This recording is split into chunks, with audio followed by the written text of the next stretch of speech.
Всем привет, уважаемые зрители! Мы сейчас находимся на финише лосиных бегов, который был в прошлые года. А сейчас финиш у нас в Владимировке.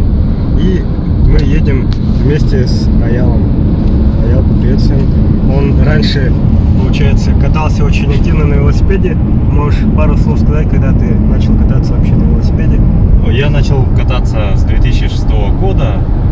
Самый первый велосипед появился, компания была Атом. Я, по-моему, его как раз-таки у мастерника купил. В свое время он был очень хорошим, но это фактически начинающая модель была. Со временем, естественно, я его модернизировал и продал своему другу. Завозил также его велосипедным движением и себе купил такой же Атом, но классом повыше. Тоже у мастерника? Да, по-моему, тоже у мастерника. И вот этот вот Атом, который я тогда купил, по-моему, это был год 2009-2010. И он до сих пор у меня находится. Я на нем до сих пор катаю. И от него, наверное, сейчас осталась только рама. Остальное все уже. Колеса тоже не менял? Колеса... нет, колеса, кстати, по-моему, не менял. Во, рама и колеса остались. И сейчас ты в этом году, 2024, собираешься? Да, собираю второй велосипед, трейловый. Недавно вот приобрел некоторые детали, заказал с Москвы очень хорошую раму, Примал называется, на 27-е колеса. И осталось купить вилку, колеса, руль, седло. И практически все есть. Но в чем-то новом хотел попробовать покататься. Не контридник, а вот что-то такое, чтобы можно было по лесам. Ну, с наибольшим комфортом. Да, получается. Плюс еще и побольше комфорта. Все-таки, как Андрей говорит, посадка многое решает. Организаторы пощадили вас. Вы не будете ехать на своем шоссейнике за 500 тысяч на такой дороге. Ну, конечно, если у вас он есть, да? Да-да-да. Что-то много автомобилей заезжает. Это все гонщики, да? 59 официально зарегана была на вчерашний день. 59, из них машин сколько тут? 15 уже, да, стоит? Это как они хотят стартовать отсюда? Вообще первый раз такое вижу, то что на парковке очень много машин вместо велосипедистов. Это какие-то не велогонки, а автомобильные гонки.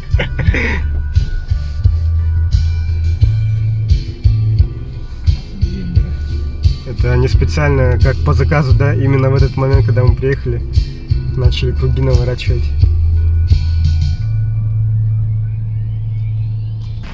Что это, все участники, да? Привет.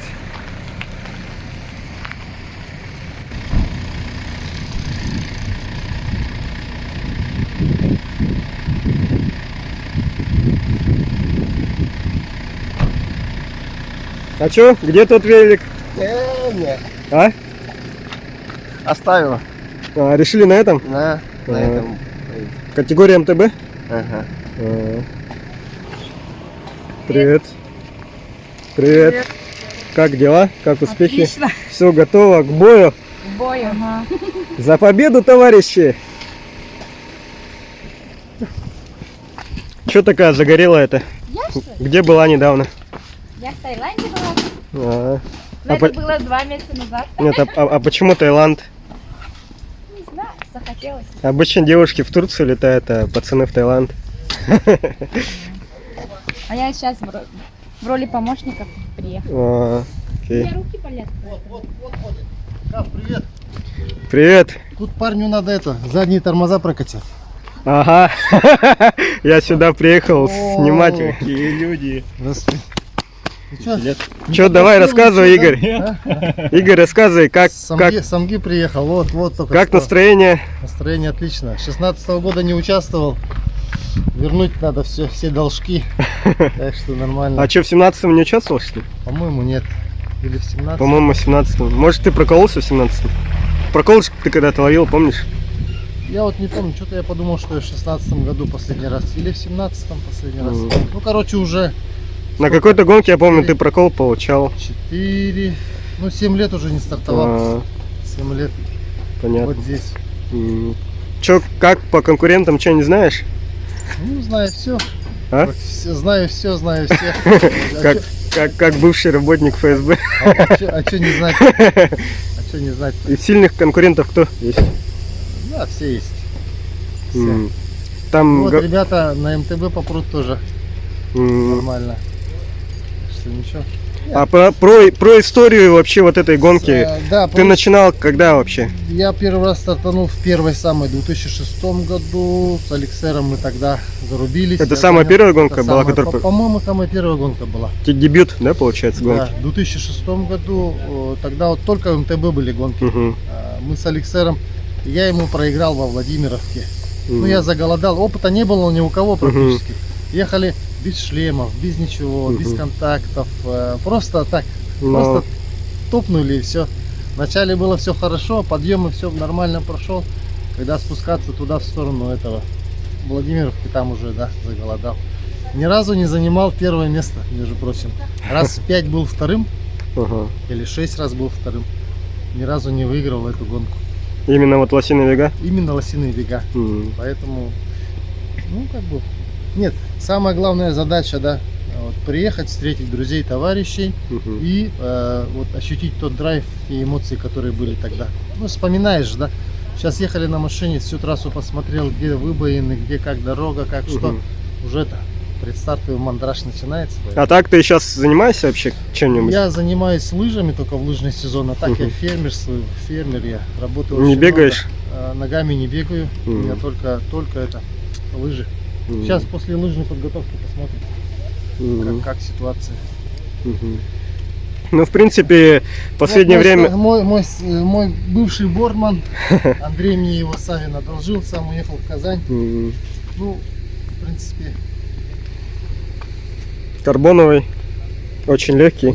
Сейчас в последнее время спортсмены не так сильно тренируются, вообще не тренируются, поэтому шанс все-таки всегда присутствует. Шанс есть, конечно, но...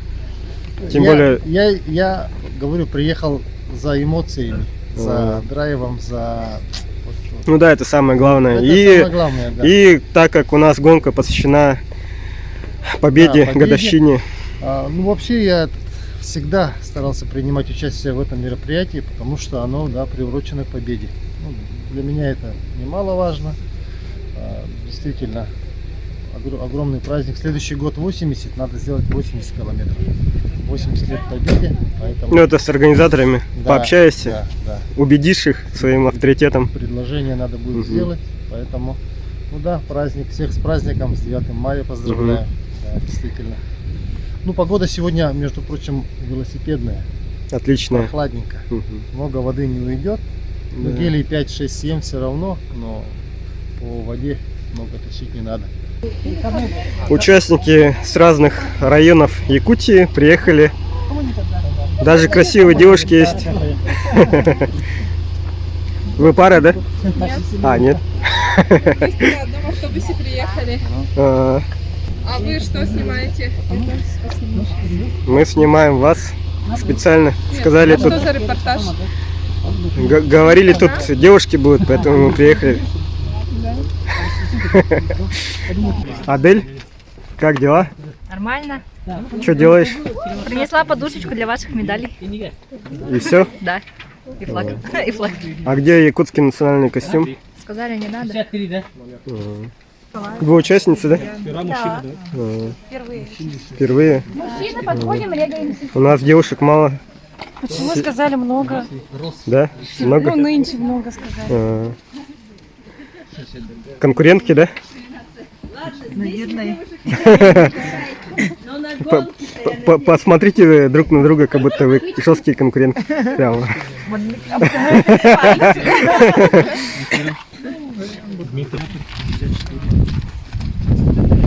И ты решила поучаствовать в какой-то веке, да?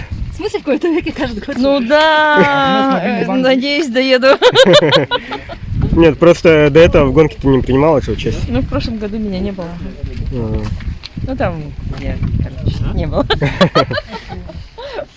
А в последнее время ты на велике редко катаешься, да? Ну, я зимой практически не катала. Я в этом сезоне один раз два раза выкатила в сторону Жатая. Это максимум мой километраж. А что случилось? Ну, говорят, травму получила, да, какую-то? Ну, не то, что травма, просто коленки болят. МРТ делала? Физиотерапию?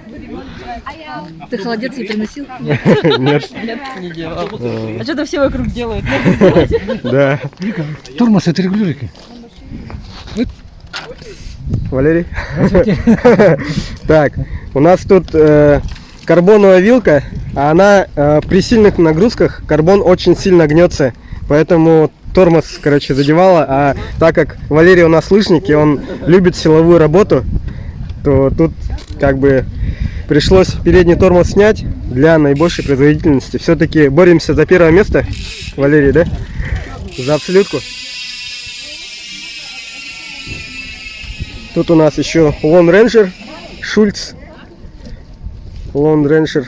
Кто-то на женском велосипеде. Это женский велосипед, Женский, да? Жену готовите? Вы вместе вдвоем участвуете, да? Я один этот. У меня этот в семье я один единственный мужчина, поэтому решил женский взять. Начинающий. Понятно. Первый год. А, В следующем году, если понравится, Да. вот такой куплю. Ага. У чемпиона. Угу. А кто чемпион? Валерий. Может мешаться будет, под ноги залезет.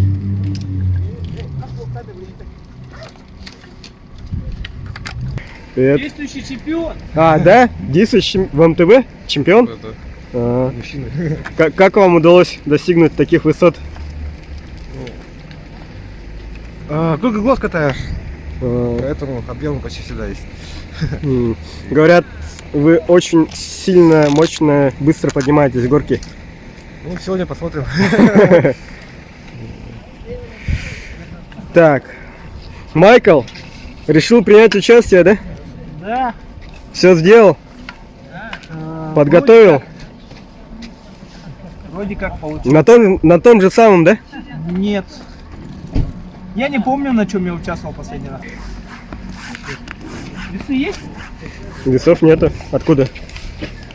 Зачем мне весы?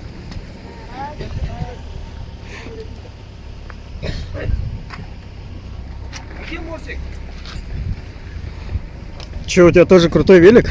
Не. Обычный велик. В смысле обычный? Алюминиевый, да? Китайские пластмасса. Десла. Так это карбон? Ага.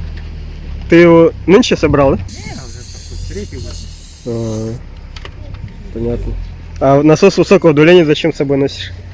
Не дай бог где-то колесо проткнул. О! Че, как дела? Хорошо. Готов? Готов быть унижен. А ты в прошлом году какое место занял? Я в прошлом году не участвовал. Не участвовал? Не, ну вообще... Последний раз лет 5 назад, наверное. Ага. Ну ты призовые места всегда занимал. Конечно. Второе, третье там. Ну, обычно третье, четвертое где-то. Стабильно третье, четвертое. Ну, Морсик у нас мощный, Считаю, да. мощный человек. Нормально. Быстро спринтуешь, да? Ну, когда Митохондрия, миофибрилов. Не уставший, бывает. Понятно. Тут новые участники. Вы болельщики, да? Нет, участник. А, тоже участник. Решили первый раз поучаствовать, да? И как? Расскажите про свой суперспортивный агрегат. Где покупали? Давно уже. Второй год, третий. Сказали, что вы блогер. Да, пошли. О! Не успели прийти, уже выиграли. 2 года у нас.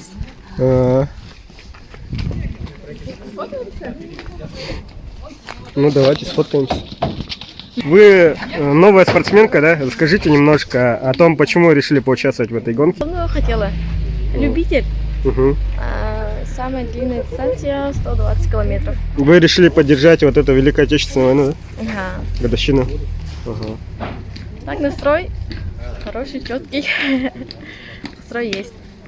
Решили испытать силы своего горного велосипеда? Попробовать. А, Ну, я, походу, еще ездил с мастерником и так далее. С 21 года. а, А так вот на соревнованиях впервые понятно. попробовал. С Якутска, да? Ну да, можно так сказать. Ну тут просто типа сборные разных районов пришло. Ну, по сути, я с Суйселданского улуса. А, Нас здесь минимум двое. ну Макс Портнягин еще, да? А, трое тогда. Понятно. Хавруш! Тоже участник? Здравствуйте. Здравствуйте. Решили поучаствовать? Закупились? Покажите. Вот. А чё так много? Ну, нормально. А, Много кушает. да. Здравствуйте. Здравствуйте. Вы участники? Да? А, какой район республики представляете? Мы с города. А, с города. А так? Лыжники, да? Нет, мы просто любители. М, Своим темпом поедем. За первое место не будете бороться, что ли? Нет. М, а каким спортом занимаетесь? Помимо велосипеда, Никаким. да? Да. Ваша подруга тоже? Да, они тоже. М, Просто чисто попробовать. м. Первый Наверное, вы хотели отдать дань уважения ветеранам. Ну да. Да, Кап, привет. Снимаем друг друга, да? Ну, Рассказывай, как Нет. успехи. не расскажу. Ты адепт Маниту, получается, да? Почему? А, это последнюю забрал. Чё, обзор будем делать на твой супер крутой велосипед Java, да? Потом. 46-я, да? 45-й. 45-й возьму. А вот это не наклейка, это прямо с этого, да? Ну, это прям да. Ничего себе. Ты специально купил эту раму, почему тут UC и Championship Италия еще, значок Италии. Ну, это якобы инженер был итальянский. Якобы. Угу. Вес сие чудо какой? 8. 8? 8,2, по-моему. Типа 6,8 прилагается, да? Какие преимущества у данного велосипеда видишь? Да никак. Ну, карбон. Чё еще? Ты 105-й, чуть не сказал никаких. Ну, это мой первый шоссейник, поэтому я сравнивать не с чем. Да. А так вот сейчас твиттеры появились. У многих велосипедистов твиттеры. Рама практически идентичная, да? Или Да. какие-то различия есть? Практически идентично, но у них вот верхняя труба, она как-то чуть ниже идет. М, А в остальном, по-моему, то же самое. м. А то, что если подседельный штырь сломается и не заменить, это ничего страшного, да? Говорят, продается, можно найти у производителя. А, Так, правда. История тоже целая. понятно. Ну, надеемся, не сломается, по крайней мере, на этой гонке. Ага, Надеемся. спасибо. Ага. О, приветствую. Здравствуйте, с праздниками, с Днем Победы. С победой. Ну, Как? Успехи? потихоньку готовы. М, будете на этом участвовать? Да, да. В монстре. Лысые покрышки не одели? А нет, у меня же нету. А, Оказывается, в Покровске есть очень хороший скейт-парк. Парк. мгм. Вот здесь рядом совсем. Да. В городе такого у нас нет уже. Единственный парк у нас получается. Да, очень красивый. Ну, с Якутска сюда ребята ездят и тренируются. Ну вот, да. Ага. В Якутске нету такого удовольствия. Мгм. Нужно было бы детям, Понятно. да? Пожелание будет какое-то? Ну вот, скейт-парк нужен для детей в городе. Пожелание. Хорошо, спасибо. Все, Ага. спасибо. Сборная, да? Горнолыжники. Горнолыжники? Или лыжники? Сноубордисты. А, Трое нас. м, Тоже будут участвовать. а какие байки? Показывай. Мерида. Все на сликах, да? На сликах. М, Так сборная Намского улуса? Да, да. А Мария тоже с намцев? Мирана. Тоже с намцев? Да, с нами. А, ничего себе. И все участвовали, да, в этой Первый раз участвую. Нет. Мирана участвовала. Нет, имеется в горнолыжке участвовали. Да, Нынче да, в Алдане, да, было? В Алдане был. И что, какие места заняли? Первое среди улусов заняли. А, вообще круто.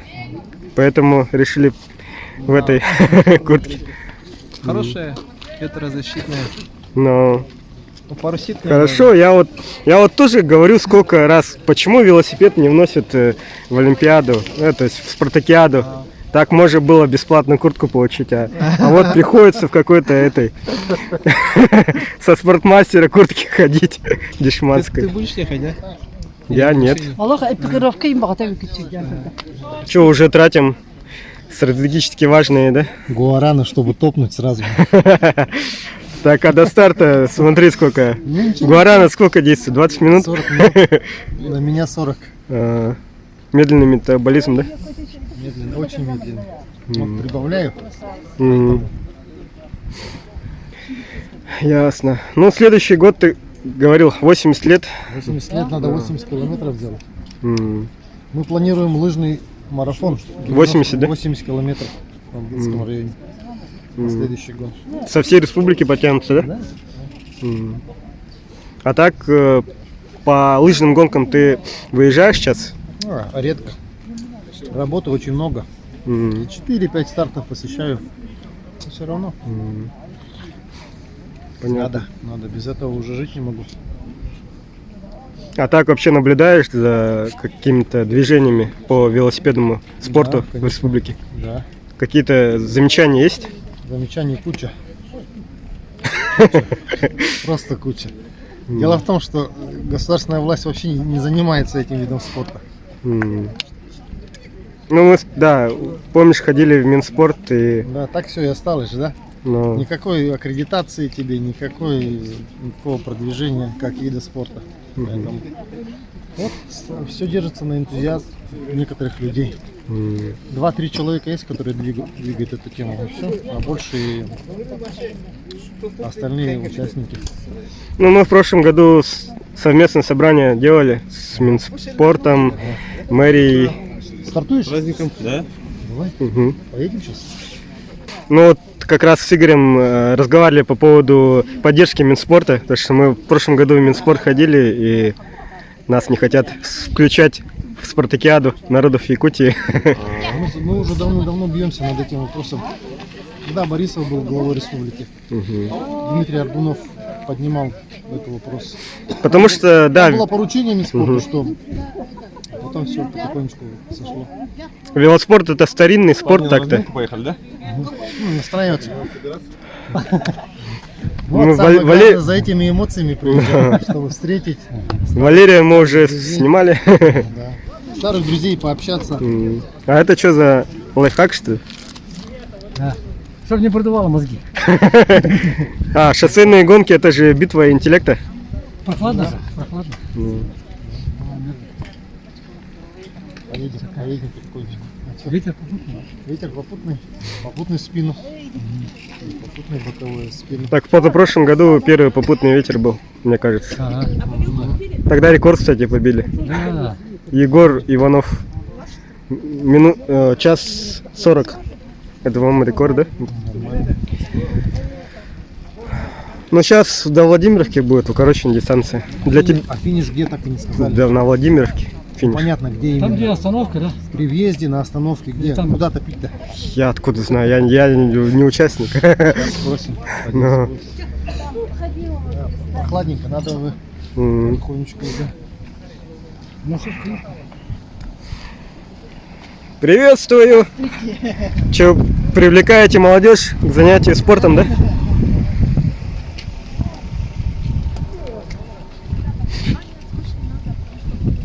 Максим, ты у нас в сборной формат-то, да? Ага. Амбассадор? Я вот думаю снимать. Вот или нет. Мне кажется, нет.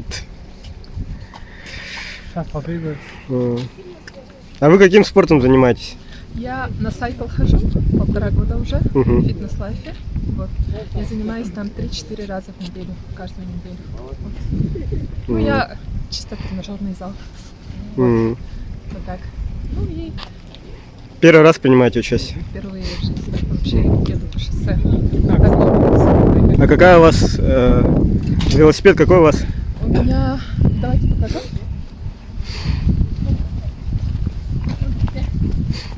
Мерида. Ну, не шоссейный, но для своего класса такой номер тоже мне нравится. Что вы хотите получить именно от гонки? Ну, посмотреть, на что я способна. Вот у меня ноги достаточно сильные. Вот. И что это? Ну, посмотреть себя. А вы приседания делаете, что ли? Не надо. Но как бы не приседания, но приседания тоже приходится делать. Я же в зал хожу. Но я хочу посмотреть, на что я способна. Как вообще физическое состояние, как я доеду и так далее. Вообще, ну, чисто для себя. Ну, так как вы в зал ходите, вы принимаете спортивные вот эти добавки, да? Нет, не принимаю. Я сегодня только узнала, что есть такая штука, как изотоник. Мне сегодня дали. А так я даже вообще ничего не... Так вы говорите, 3 года занимаетесь, да? В фитнес-лайфе? В фитнес-лайфе я стабильно хожу 1,5 года. Стабильно означает 3 раза в неделю, каждую неделю я хожу. Без тренера или с тренером? С тренером. А так вот эти я не принимаю. Изотоники там, Изотоники гейнеры. я сегодня только повторюсь. А так вообще нет. Понятно. А похоже, да? Как в натуральные, да? Не, мы хотели немного поговорить о вот этих всяких. О питании? Да. У вас такие классные очки. Нет, соврал. Обмотка фирменная. Не знаю, может быть. Да. Комплименты. И бороде. Так, пару слов от организаторов. Сколько вообще зарегалось на сегодняшний день по Оргио? 57. 57? А пришло сколько пока что? Визуально не видно, да? Пока что. Почему такой холод, а? Течение части.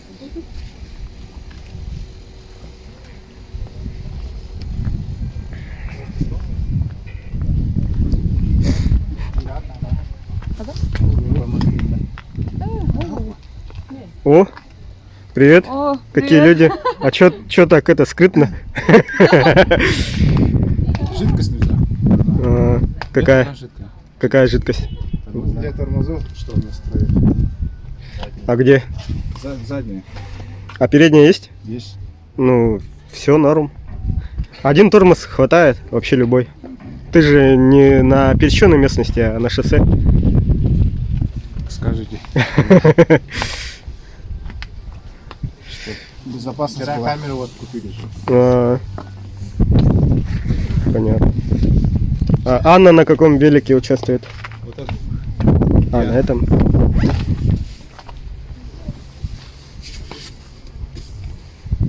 Ром. Гиант Ром. А, еще есть лежак. А! Лежак так-то запрещен. Но. Положение же не было. Не знаю. Ну ладно, на ответственности Дмитрия. Он видео посмотрит и потом только узнает, что лежаки на шоссейных гонках запрещены. Так что, возможно, Анна первое место займет благодаря этому. А так, вы, получается, лыжники, да? Да, дебют сегодня. А сколько у вас вообще пришло сюда? 6, 7. Тайшин че, нет? Да, нет. Давно не принимал участие, да, в гонках? Тайшин, да? Уже года 2. Понятно. На лыжах чисто. Сборная лыжная. А вы какой-то определенный район представляете или просто все подряд? Лыжники чисто. Понятно. Ну, он Игорь Петров, ветеран.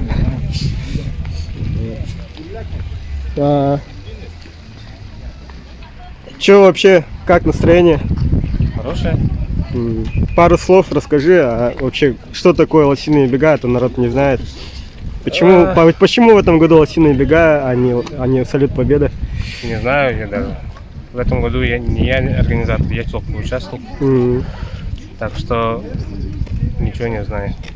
Не могу ничего сказать. А вообще традиционная эта гонка приурочена ко дню Великой Отечественной войны, Победе. И раньше под каждую гонку старались как-то увеличивать количество километров? Не знаю даже. Ты не помнишь, что ли? Нет. Мы же типа специально измеряли раньше, типа, чтобы соответствовало километражу. Че, девушка, представьтесь. Готовлюсь, чтобы было Представьтесь. удобно. Меня зовут Аня. Ага. Я участвую впервые. Угу. Так, я из Якутска. Что еще сказать? Какой велосипед? Аналог. Куб? Аналог. А почему велосипед куб, а колеса стелс? Да я не знаю, я вот такими приобрела у друга. А, бэушные брали, да? Да, бэушный. Но он был в хорошем состоянии, просто я его убила. Ну, катаю я 4-й год, чисто любительски, работа дома, и иногда на велику выходила. В прошлом году почти не ездила. Вытащила я где-то дней 10 назад, наверное, в этом сезоне. Каким спортом занимаетесь помимо этого? Ну, так, по чуть-чуть все. Фитнес, где-то групповые занятия. Ничем фанатично не занимаюсь. Понятно. Хорошо. Удачи в гонке. Спасибо большое. Надеюсь, вы выиграете. А, да ладно. Спасибо, это будет. Че, как готовность? 100%. У вас есть какая-то тактика на гонку? Тактика, да? Да.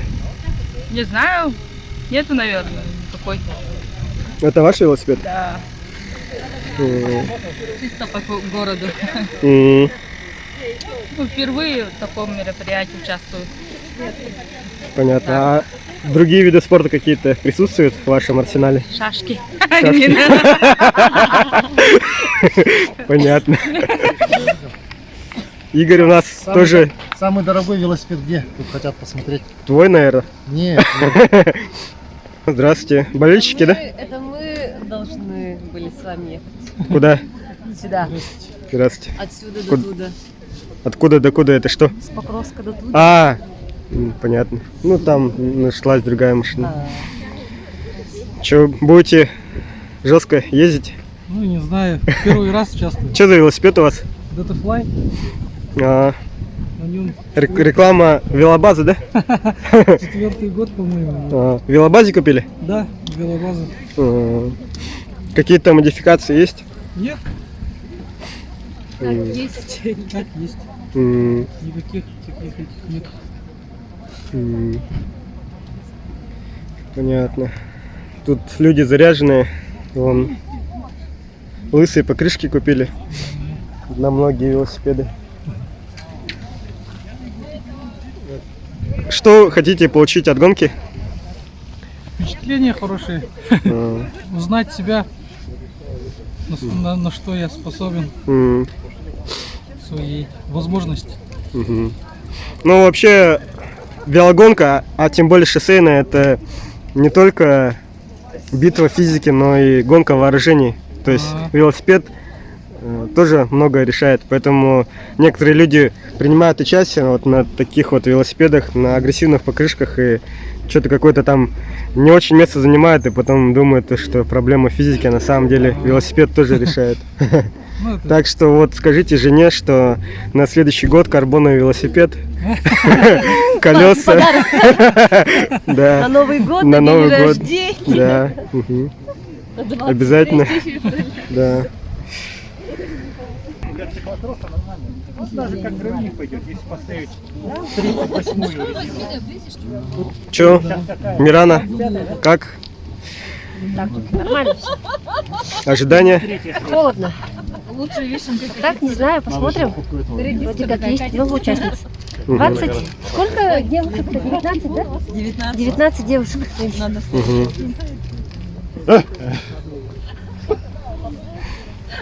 Так что девочки в этом году просто отличились, 19 участниц. Надо было сразу Когда такое Мирана, было? пошли-ка к Егору. Егор, привет. Чё, как? Новый велосипед? Да? Немножко расскажи о нем.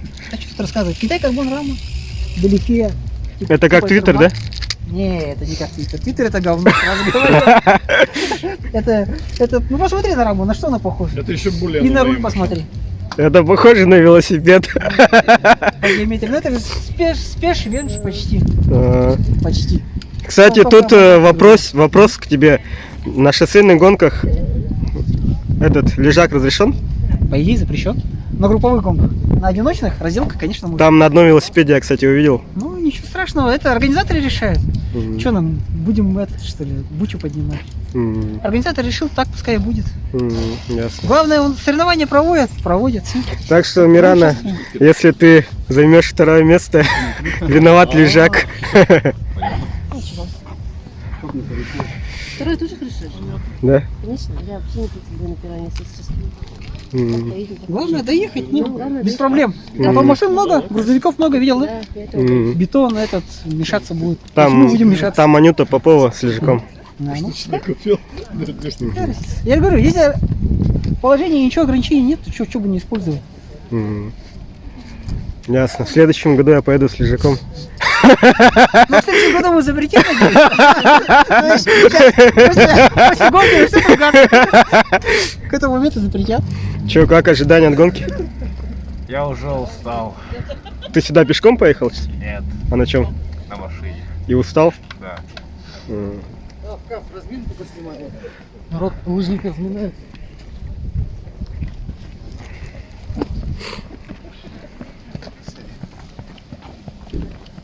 В каком пульсе бегаете, товарищ? 102, наверное. 102?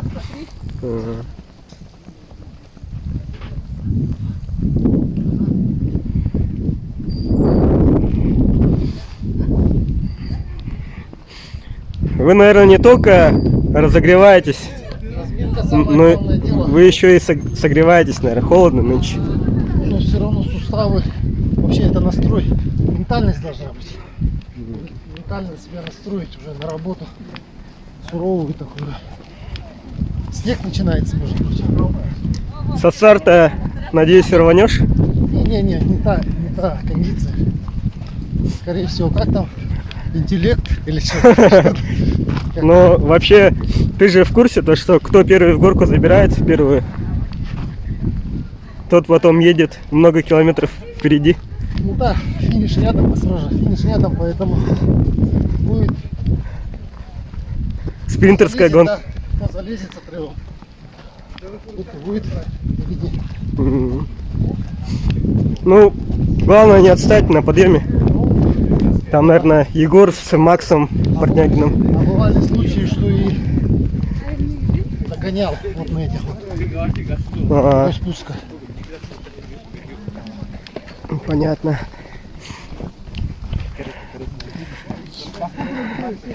Готовится к победе.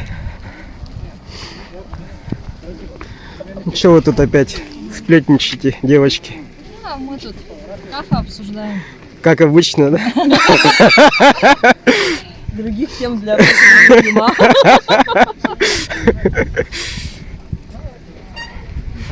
Допинг. Положения не было. Red Bull.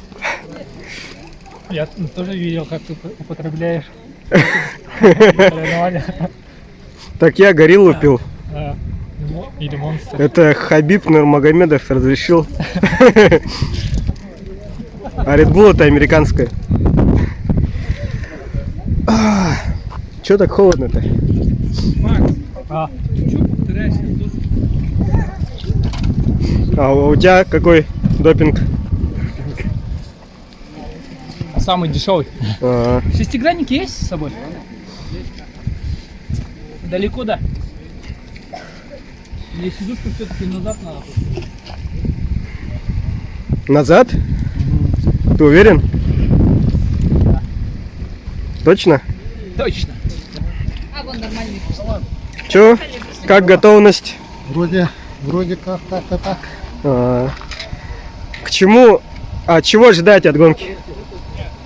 Как? Ну, какие ожидания от гонки? Ну, середина быть. Получить эмоции, да? Да, положительные эмоции. Отдать дань уважения ветеранам. Уважение ветеранам Великой Отечественной войны и испытать себя. на что способен, на что подготовился. Это экстрим же в какой-то мере. Испытать себя. Так? Я не участвую, да? Я? Да? Я не участвую. Почему? Я нынче снимаю. Ну, для истории. Но Хорошо. в следующем году 80 лет будет. Да, обязательно. В следующем году тоже будет. Я этот раз участвовал. Те года. Ага, хорошо, спасибо. Че, подготовился, да? Ну да, надо еще замок снять. Чуть не забыл.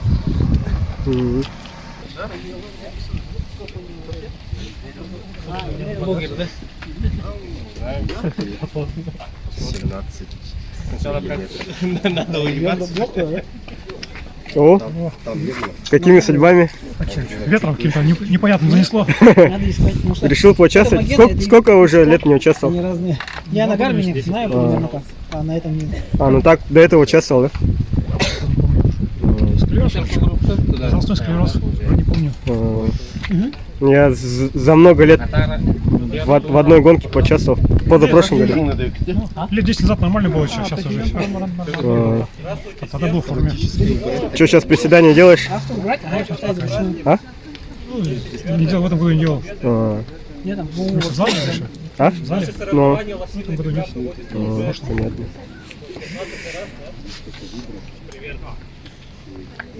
Сегодня у нас куча народу, рекордное количество.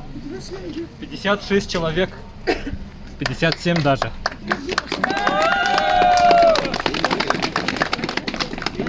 Последний такой рекорд был в 2010 году, когда было массовое сопровождение. И сейчас у нас вот второй рекорд с тех времен. У нас сейчас 6 категорий, как минимум по 5 человек в каждой. Больше всего, конечно, мужчины МТБ. Вот. Старт у нас будет оттуда, с проезжей части. Там красиво станем, как на Формуле 1. И маршрут у нас после старта пройдет туда направо, потом направо и выезжаем на Покровский тракт. К сожалению, нет. Покровский тракт у нас второстепенный, поэтому там аккуратно выезжаете. Ну, просто едем со всеми, без беготни. Финиш у нас будет в село Владимировка. Там, старая заправка стоит, площадка. На дороге, да? В общем, увидите, да. Мимо не проедете.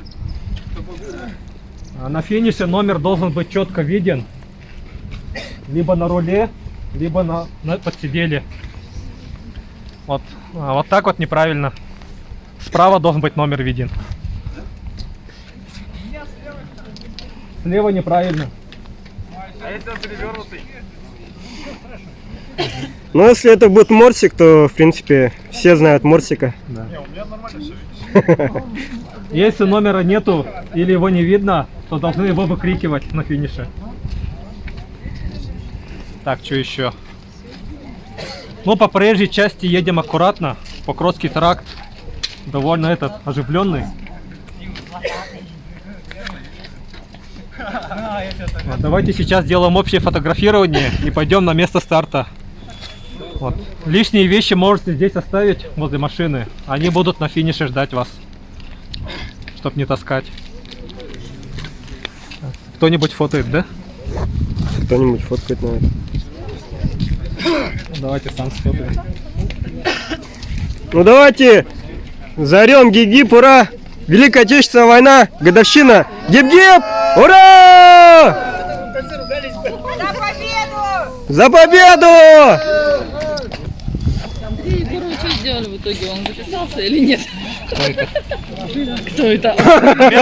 Кто это? Супер, блин.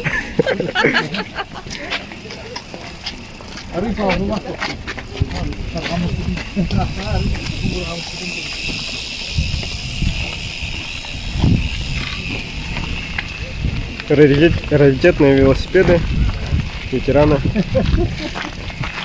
Кресло, блин,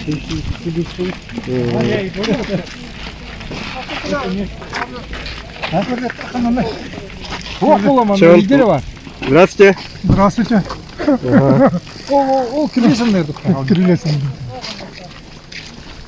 Как категория МТБ ветераны, да? Ага. Ага. Какого года рождения он? Он 52-го. Ага. Вчера видел 46-го года рождения ветерана, тоже на велосипеде гонял туда-сюда. О, привет. Здорово. Чё, как? Нормально. Нынче не фотографируешь, да? Участвуешь? Ну да, холодно еще. Что ожидаешь от гонки? Просто доехать главное. всё. А, понятно. Подножка!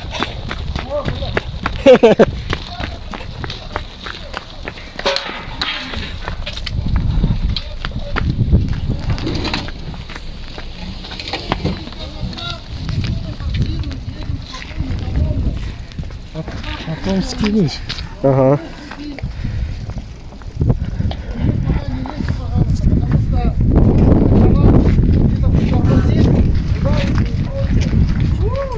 Там у нас сопровождения нету, да? Мы аккуратно занимаем правую. А ты потом выйдешь, тут подожду. Щебенка есть. Да. Дорога. Щебенка особенно для наследников чревата юзом, поэтому аккуратненько. Пожалуйста, соревнования большие, длинные, поэтому уважайте друг друга, помогайте друг другу. Организаторы где? До старта 4 минуты. Стартанем. Чё, как готовность? Есть машина сопровождения. Северо-Восточный Кашкай, 840. На аварийках буду ехать. Если что, сзади, да? Да, мы с фаном будем... Если кто-то сломался или что-то произошло, организаторам, пожалуйста, отзванивайтесь. Бывали случаи, уезжали с дистанции. Мы все ждем час-два, человека нету. Оказывается, он сел к маме, к папе, бабушке, дедушке в машину и топнул куда-то в Хасасы или куда-то. Поэтому давайте уважать организаторов. Правильно говорю, да? Правильно, правильно. Уважать друг друга. Пусть победит сильнейший. Это Еще я один заявляю адепт как Маниту. Участник самой первых лосиных бегов. Давайте организаторам поаплодируем. Молодцы, что работают, договариваются, решают. Че, прям вот с такой большой бутылкой? Да. Фляги не было, да? Готовность 3 минуты.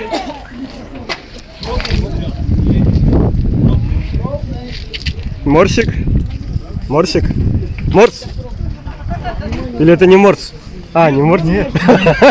Одинаковая куртка.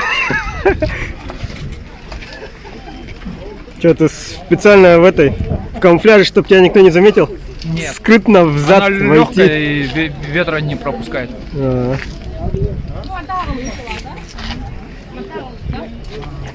Стерн, рюкзак Рибок. Че так улыбаешься? Что делать? Плакать, что ли? Праздник же. А. Андрей, че, зарегался? Не, ну так прокачусь вне зачета. Вне зачета. Да, ну там может запишут. Решил не унижать, да, соперников. Как готовность? Нормально, отлично. Готовность. Так. Морса чуть не убили? Да, нормально. Это же трактор, ему вообще насрать. А че зад встал? А? Ты же призер гонок. Почему самый зад? Сегодня не в настроении, лениво поеду, покатаюсь, буду наслаждаться. Много природой. девушек решил сзади понаблюдать за ним да, немножко. есть такое тоже. Ясно. Типа, как там было? Чертов велосипедиста, да?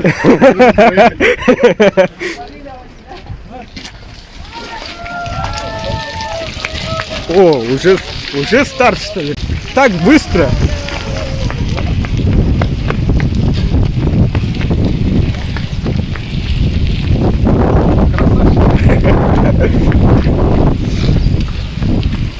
Главное, меня не сбейте.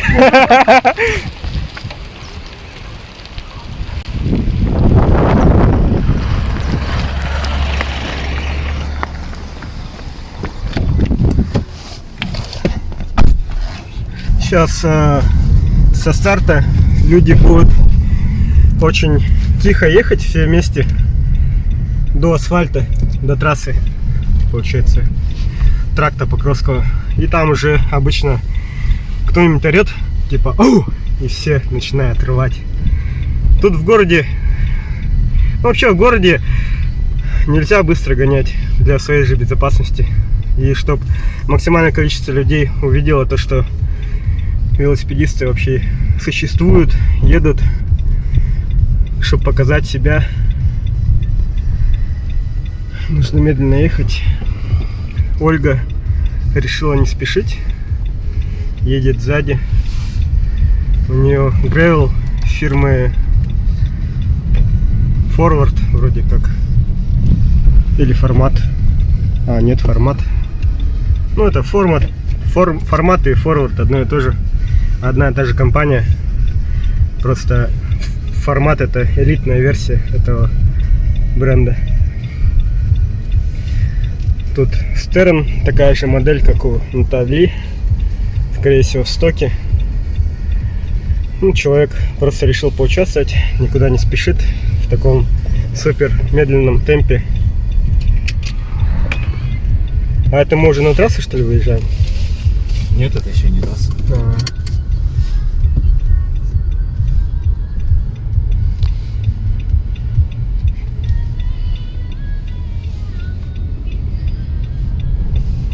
Ну и там уже начинается предстартовое ускорение. Ну, народ уже растягивается потихой. Что случилось? У тебя машина есть, да, сопровождение? Ага, хорошо.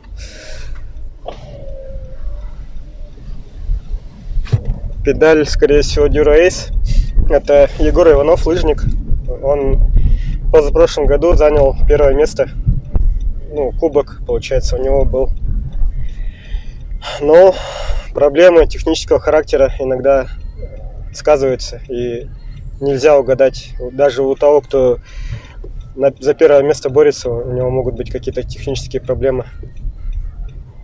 Поэтому в гонках же всегда так, в соревнованиях. Нельзя точно 100% быть уверенным, что какая-то команда, либо какой-то спортсмен одержит первое место. Чем мы немножко обгонять будем. Так, тут девушки не спеша едут. Очень не спеша. Очень не спеша. Мы уже выходим на трассу. На трассе вот как выходишь на трассу, направо сразу спуск идет. Небольшой спуск, а потом подъем. И вот этот подъем, он является самым-самым стратегическим в этой гонке. Кто в этот подъем первым поднимется, тот, скорее всего, много километров будет ехать впереди, и его будет сложно догнать. Вон, видите, да, где-то вдалеке. Я зум делать не буду, чтобы качество видео не потерялось. Просто наблюдайте впереди, какая вереница велосипедистов. Она сейчас, наверное, растянулась на километр, если не больше. Сзади едут люди в обычной одежде на Стерне. Так, еще один Стерн. Еще один Стерн. Это реклама Стерна, да? Ага. Антиреклама. О, вот. Молодец. На самом обычном велосипеде. Да, даже обычный велосипед обогнал Стерн. Так, тут у нас народ тоже испытывает небольшие трудности. Хотя велосипеды вроде как норм. А, ну это ветеран Анастасия Крашапкина, мать Уйсена. Уйсена знаешь, да? Нет, не знаю. Ну да, он позже начал на велосипеде кататься. Вот тоже. Это ветераны в основном. Ветераны. Едут. Хотя, видишь, ветераны, они сильнее некоторые молодежи. Ну да, есть. Сейчас после подъема там видно будет, кто кого, как говорится. Подъем — это дело такое.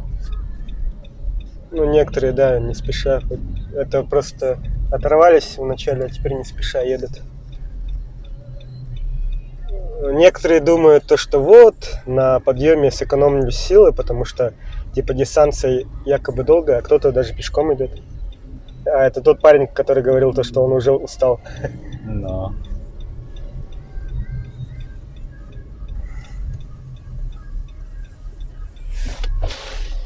Что случилось? Каретка? Оу, жесть. Сопровождение там сзади будет, подберет. Да, в такой ответственный момент всякое может случиться. Пусть открытые окна будут.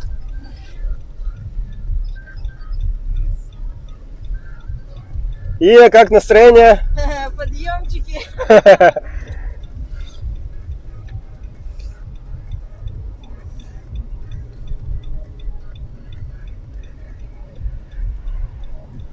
Шлем с системой MIPS. Жесткие спортсмены, да? Начинающий спортсмен.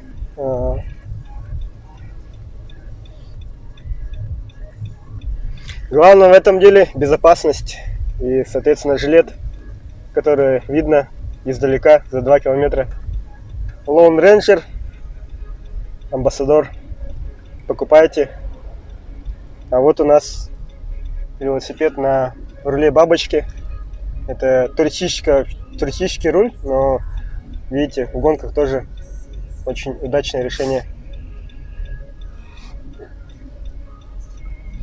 И они... Гидробаки у многих есть, это очень хорошо, очень нужная штука. Ну да. Че, подъем как дается?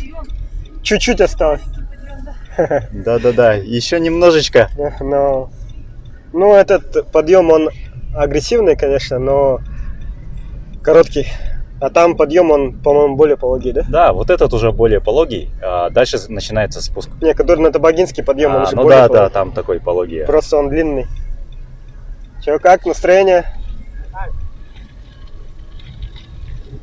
Спортинг, велосипед, спортинг называется. Так, очередной шоссейник какой-то. А, это Ольга, она уже, она же последняя ехала на старте, помнишь? Да. Уже догнала. В подъем хорошо идешь, да, Оля? А, в наушниках музыка, Рамштайн там играет. Наверное. Жестко в горку топаешь. За нами пытаются зацепиться.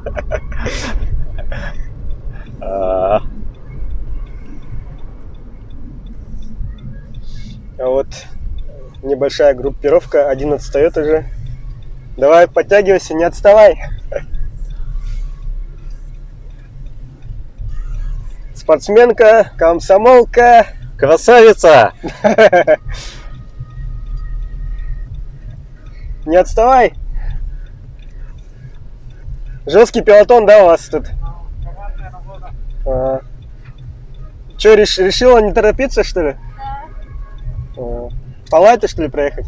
Там надо уже... Морсик, давай этот, Мирана, подтягивай вперед. Есть, сэр, да?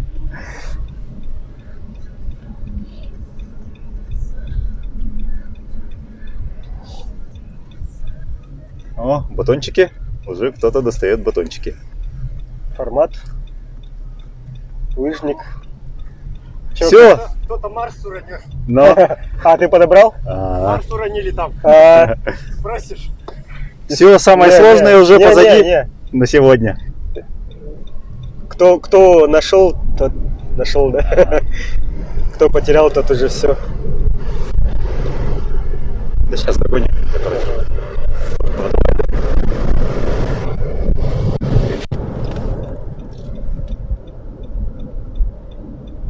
О, на спуск. Тут опасно комментарии какие-то брать у народа. Просто с закрытым окном. Да.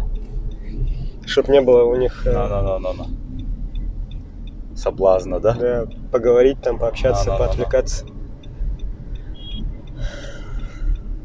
Зеленые штанишки тоже привлекают внимание водителей.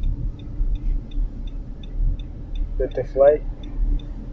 DD Fly, видите, лучше Стерна, оказывается, да? Но... Так, еще один формат.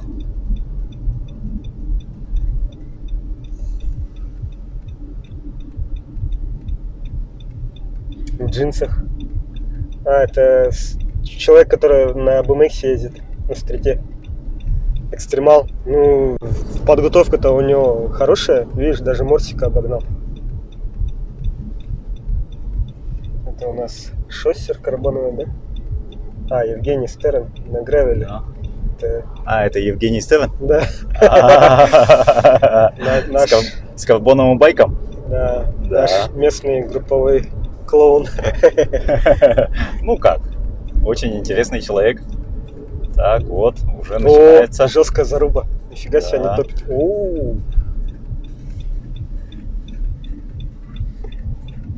Мирана не так сильно и отстает. Но хотя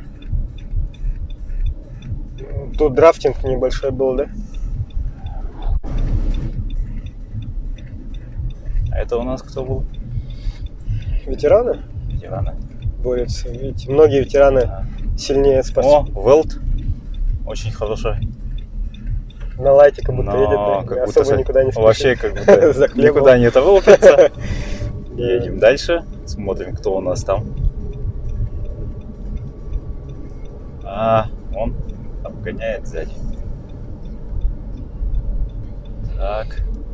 Да, человек тоже особо не прилагает усилий. Спускается. Нас видят, да, сразу? Да. Плохо без тренировки. Не, ну как плохо? Ну, там тренировка есть, но она такая... Лайтовая. Лайтовая для того, чтобы от солнца не было проблем. Какие-то, может, у тебя есть воспоминания об этой гонке? Да у меня больше воспоминаний с этой дорогой, наверное. Я каждые выходные, в год, по-моему, 12-й или 13-й, я уже не помню. Вот у нас Анюта Попова, она очень-очень много раз выиграла вот эту гонку «Лосиные бега». Сейчас она уже, не совсем ветеран, но она относительно молодая, но для именно велогонок она очень опытный спортсмен. Много ездила. Вот он, драфтинг за Андреем Егоровым. Андрей Егоров у нас говорит вне конкуренции, не зарегданный, но за ним вот девушка. Анюта пока первой держится, да? Из тех, кого мы заметили. Да. Может, впереди еще кто-то. Из девушек. Сейчас обгоним, там еще видно будет. Но человек с модной велоформой, с модным шлемом. Кто это у нас? Discovery.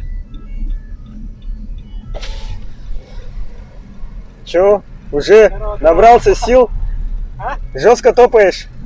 Не, вон, КТшники впереди.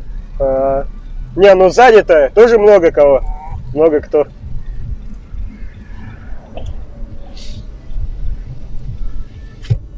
Блин, окошко надо было вытереть. Это немножечко. Аян, он фотограф.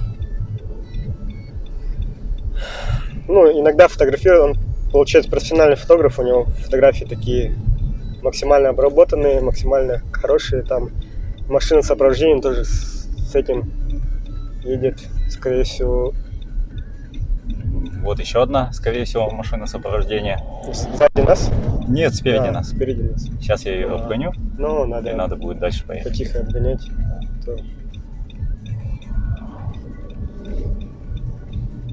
Так, тут у нас Майкл.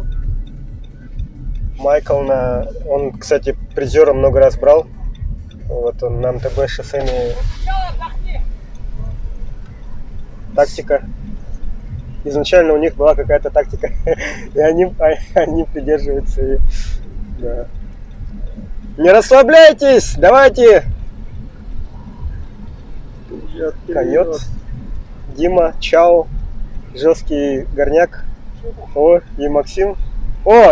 Получается, за шоссейником зацепились. В России живем. Поехали дальше. Да.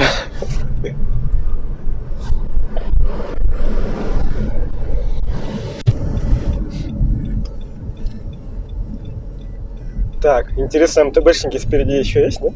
Да. Что-то... Так. Чем дальше вперед, тем больше шоссеров. Но. Это у нас Миша, да? Миша Быков. Да, на этом Java.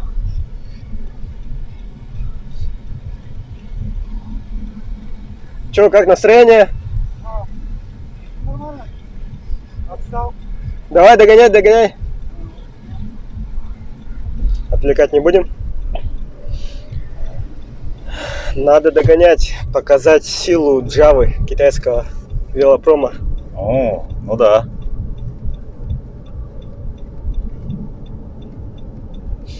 Впереди у нас такой небольшой пелотончик.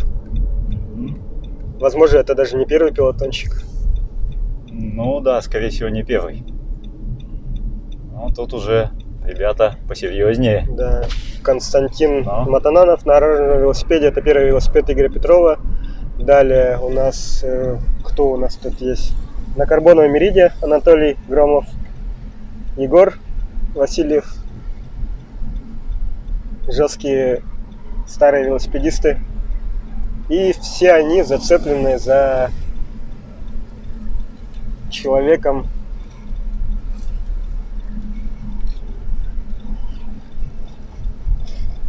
А, ты у нас работаешь, да? Усиленно работает. Да, усиленно работает. Я перепутал с Морсиком.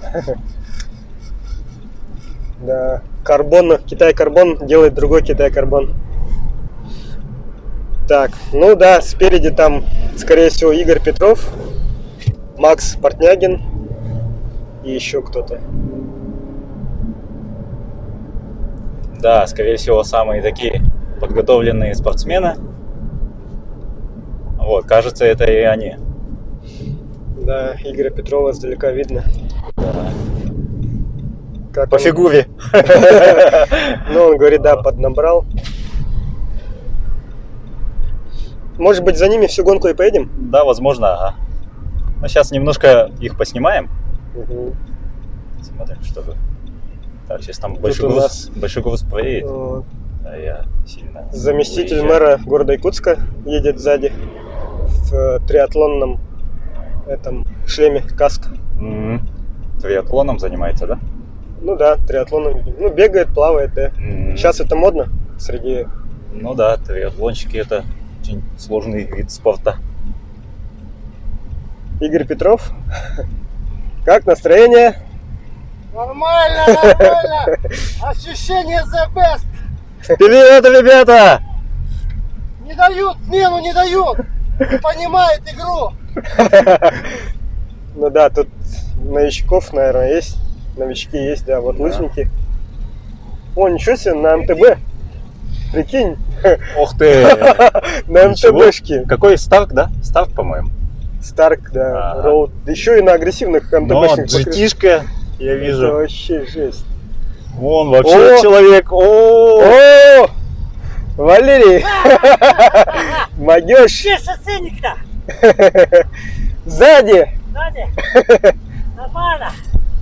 Так, вот у человека что за велосипедик? МТБшка. Ничего себе вы! Красавчики! Обогнали всех шоссейников, да? И у нас спереди еще шоссейник Макс Портнягин. Сколько людей? Ты первый едешь, да? А? Ты первый? Ты первый. Нет, людей сколько со мной? 5 где-то? 5. Макс Портнягин занимается велоспортом уже 2-й или 3-й год. Ворвался у нас в велогонки с бега. Он легкой атлетикой еще занимается, но... Совет надо. На спуске при скорости колесо вот так делает переднее.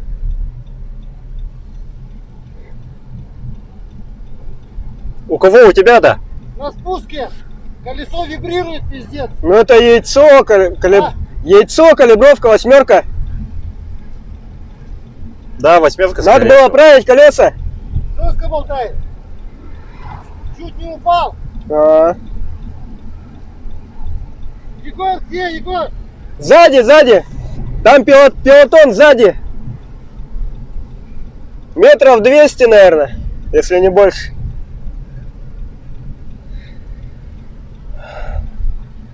Аэродинамический шлем.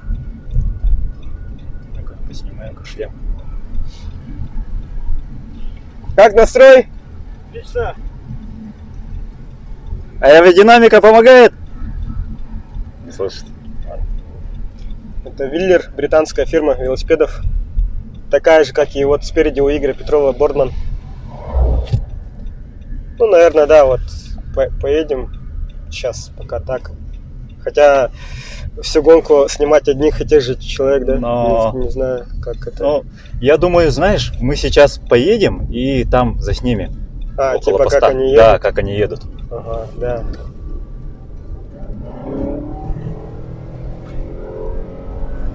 Буквально несколько секунд, и перед нами будут мчаться велосипедисты, шоссейники.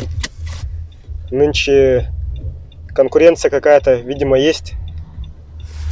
Новые лыжники появились. Я у них на старте спрашивал, они говорят, у них дебют, типа первый раз участвуют. А, ничего себе. Это там целое дело. Да, 3 или 4 лыжника. Ну, это школа вот Петя Тайшина, видимо. Его знают очень хорошо. И там с ними Анюта Попова тоже в компании была. Видишь, даже на МТБ едут спереди. Может быть, даже до финиша они доедут. Ну, то есть, все-таки не зависит, наверное, от велосипеда. Даже можно, кажется, на обычном Урале проехать. Физическая подготовка, она очень многое решает в данном вопросе. Ну да. Ну, я же говорил вот в чате, то, что Петя Тайшин, он на МТБ много раз выиграл первое место против шоссейников. Вот, наши спортсмены ведут гонку. Игорь, вперед. Что-то он оторвался вперед. Оторвался вперед, ага, едут. Ага. Ну, Игорю сейчас перед горкой выгодно вперед оторваться на хотя бы километр или 500 метров. Да. Потому что Макс Портнягин и другие легкие спортсмены, они в горку очень хорошо идут. Да. Если их вперед пропустить, то все. Ну, остальных тоже подождем. Да, конечно, подождем. А, это машина сопровождения, именно за ними следила. За ними, видать. Кто-то там тоже вышел поснимать. А вот и второй пилотон. Ориентировочно вот расстояние, на которое они отстали. Ну, где-то метров 300, наверное. Метров 300-400. Ну, по времени, которое они... Где-то минута, а минута это да, уже... Минута. Это уже... Отлично.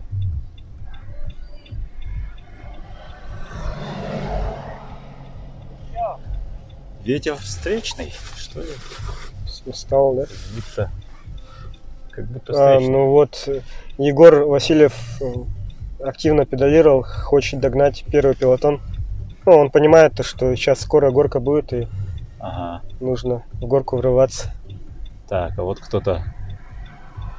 Ага, еще одна машина сопровождения.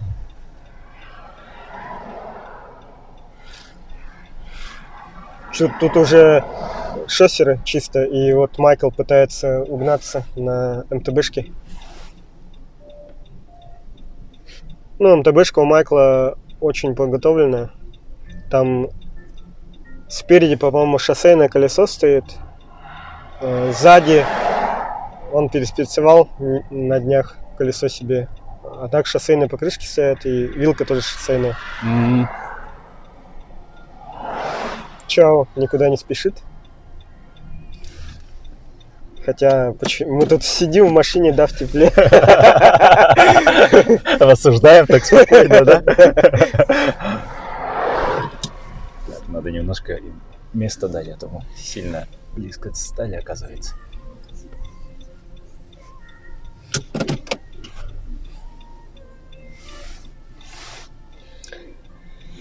Да, что-то остальные уже на МТБшках едут. Это у нас кто? Андрей Непонятно. Егоров. И он кого драфтил? Лыжник. Это Анюта? Ага. Анюта Попова. А Андрей с ней же ехал, да, или до этого, или с кем? Нет, он, по-моему, Кого-то другого тянул. кого-то другого тянула. Ну, на видео можно будет посмотреть сзади. Но Анюта пока что первая едет.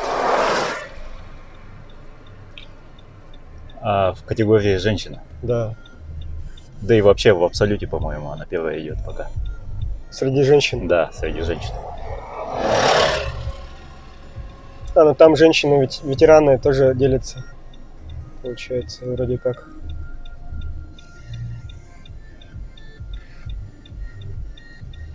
Так. Вообще у тебя есть желание поучаствовать именно в шоссейной гонке? Или у тебя больше по пересеченке? Ну, мне больше по пересеченке нравится, но вот в таком я, конечно, поучаствовал бы тоже. Как давно это было. Надо все вспоминать, тренироваться надо, организм-то все забыл уже. Ну, если постоянно катаешься, там... Ну да, к концу лета, в принципе, физуха нормальная становится. Физическая подготовка. Ну, я вот одно время куририл, когда вот на доставке. Там я в день по 60 километров делал. И, соответственно, вот это вот расстояние смешное было. Мирана пока вторая едет. Ну, как бы второе место тоже неплохо, да? А я ей на старте сказал, что если второе место займешь, во всем виноват лежак. Не, ну еще пока ничего не понятно. Но... Это же гонка только началась. По сути, да, но расстояние очень маленькое. Всего лишь 55 километров, что ли, там. Это очень-очень быстро. Это вот на Вилюке, когда с 16 по 26 и обратно, это один круг, это 20 километров. И вот эта гонка, это как 2,5 круга. 2,5 круга этих, которые на Вилюке, это капец мало считается. Мы там на Вилюке на гонке 5 кругов ехали. И то нам это все казалось как 1 секунда.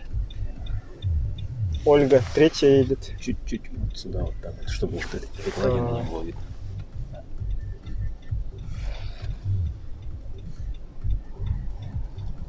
Так. Дальше кто едет?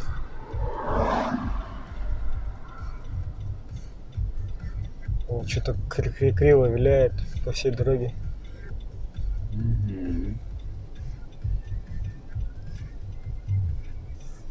Это у нас новый участник. Новый участник, да. Ольга. Она на новом велосипеде. Тут у нас кто едет? Ия. Ветераны. Ия Панова. Она среди ветеранов второе место. Первое место Ольга. Так, вон еще кто-то едет. Давай тоже посмотрим. Так, по женщинам получается Анюта, Мирана, по молодым, потом ветераны Ольга, Ия. Ну, тут, конечно, вопросы еще в техническом оснащении. Кто-то на шостерах, кто-то на МТБ. То есть вот со старта гонки у двоих уже были технические сложности. Значит, у одного оторвалась педаль, у второго были проблемы с кареткой, да, по-моему, каретка. Ну, у Евгения, да, каретка. Это Евгения, это, получается, менеджер DT-Fly по Якутску, велобаза. Это магазин, вот недавно видео смотрел, да, это он был, да? Да, это он был. Очень грамотный человек, веломастер. Ну и Егор Иванов, он заместитель генерального директора «Своей копейки», там вот, и что-то там 2 гипермаркета есть. «Своя копейка» и что-то еще. Лон Рейнджер, Шульц.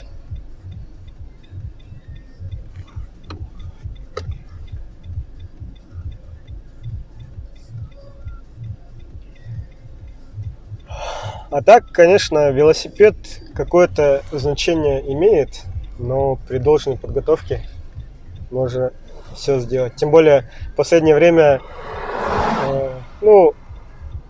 велоспорт не особо-то поддерживается у нас в республике, да и в России в целом, поэтому у спортсменов маленькая мотивация, чтобы заниматься именно велоспортом. То есть человек входит в гонки, видит то, что буста этого никакого не дает, то есть спартакиад по велоспорту не проводится. В любой гонке, когда человек участвует, он же это еще и доминантность же. То есть, есть такое, да, как бы. Первобытные качества — это секс, еда и доминантность. И вот у спортсменов доминантность очень хорошо прокачивается, и в последующем, когда он, допустим, в молодости спортом занимался, прокачивал свою доминантность, а потом он вырастает и становится предпринимателем каким-нибудь, либо у него в жизни все хорошо складывается, потому что он знает то, что надо бороться за жизнь, а не так сидеть, ждать у моря погоды, да? Да, конечно, есть такой вариант.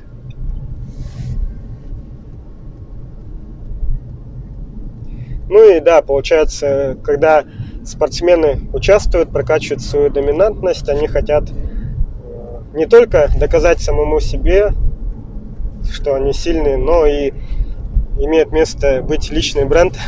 Это когда человек хочет, чтобы его результаты видели другие люди. То есть он такой красавчик, занял первое место, а никто об этом не узнал. И в конце концов, человек же сам себе доказывает, что он может это сделать.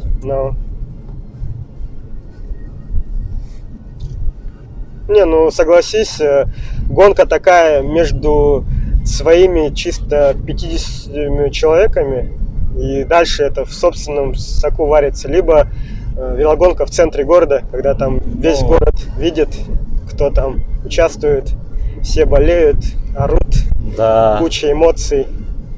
Конечно, болельщиков очень не хватает. На такую дистанцию, конечно, болельщики не смогли бы стоять на каждом. Я вот помню, когда критериум был по центру города Якутска, по проспекту, там круг был от Кфена до ДК Кулковского. И там мы вот по этому кругу несколько кругов ехали, круга 4, по-моему. И там был какой-то праздник, то ли 1 мая, то ли 9 мая. 1 мая, по-моему. И там на улицах вообще очень-очень много народу было. Народу было, да? Да. И все болели. Да, и все болели. Я еду, и народ по окраине вот этой улицы стоит и орет, и болеет. И так едешь, и как будто куда-то в транс уходишь. Такое странное ощущение, как будто какой-то внутренний огонь загорается, тело начинает уходить в другое пространство.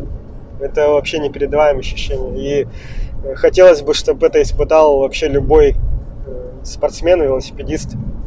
Надеюсь, поддержка все-таки велоспорта у нас в республике когда-нибудь будет, и критериум будет тоже проводиться в других городах, регионах.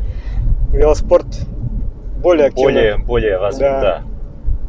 Это, во множестве вы не думайте, что только в Москве, в Питере велоспорт хорошо развивают. Я вот недавно интервью слушал с одним спортсменом, и он говорит, он сам с Москвы, и он говорит то, что в топе поддержки велоспорта среди регионов Москва и Питер, они где-то на 10-12 месте. То есть есть еще куча других, десятка регионов, которые лучше развивают велоспорт. Это, скорее всего, Удмуртия и Чита. В Удмуртии там Ирина Калентьева занималась у Краснова, по-моему. У Краснова книга была по подготовке маунтин-байкеров, гонки по пересеченной местности на горном велосипеде. И вот она его ученица, много раз участвовала в Олимпиаде и даже выигрывала пару раз. Призером она становилась очень много раз.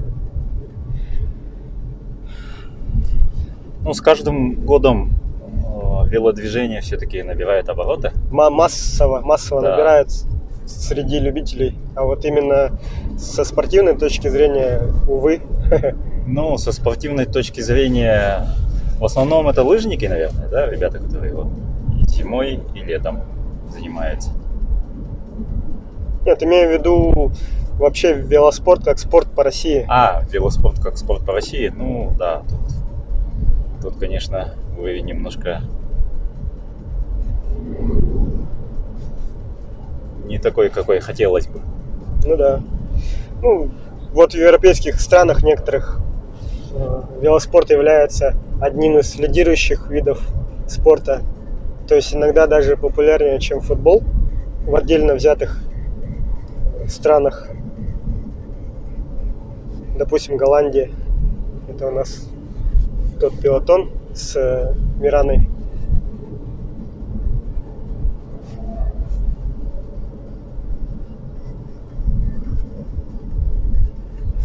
Ну вот, уже начинается растягивание по одному человеку.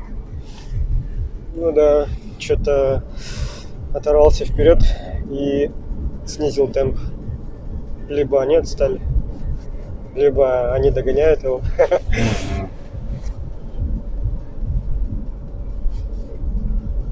Нас могут назвать диванными критиками. Могут. Сами не участвуют, комментируют. Ну вот видно то, что человек усиленно педалирует. Сзади у него 2 бутылки. Это у нас ветеран.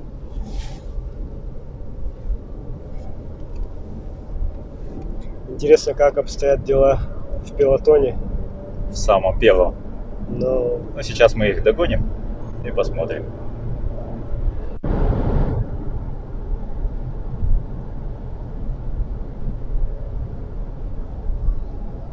В красном у нас сколько? 2 человека, да? 3 человека даже. Андрей, Анна и Чао. Чао догнал их, нифига себе. Мощный. Но он в горке хорошо топает, говорят. А так круглый год катается. Они с Элентием каждые выходные, даже зимой минус 50. Выезжает, да? В Нижних Бестях много раз ездит. Ну и так вот. Выбирается куда-то. Спустя много лет вот Элентий продвигает велосипедное движение. Он давно же этим занимается. Да, молодец. Красава. Анатолий, Майкл. Сразу на нас оглядывается почему-то. Как будто знает то, что я за ними слежу. Или это чувство какое-то, 6-й глаз. Ну, либо звук машины слышат, которые притормаживает сзади них.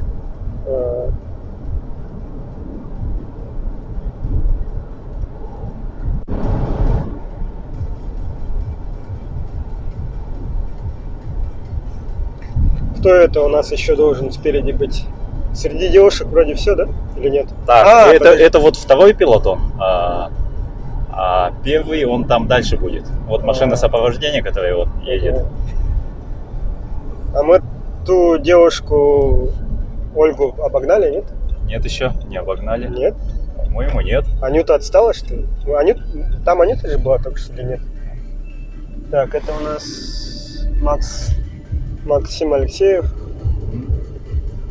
Так, вот у нас молодые люди с желтым окрасом.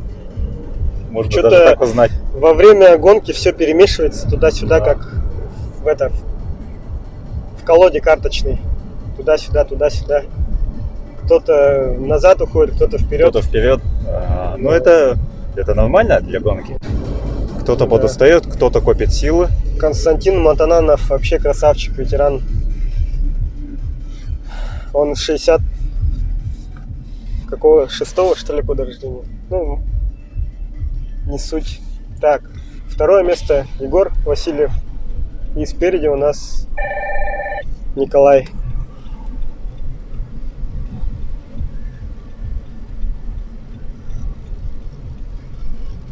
Че, все еще лидируешь, да?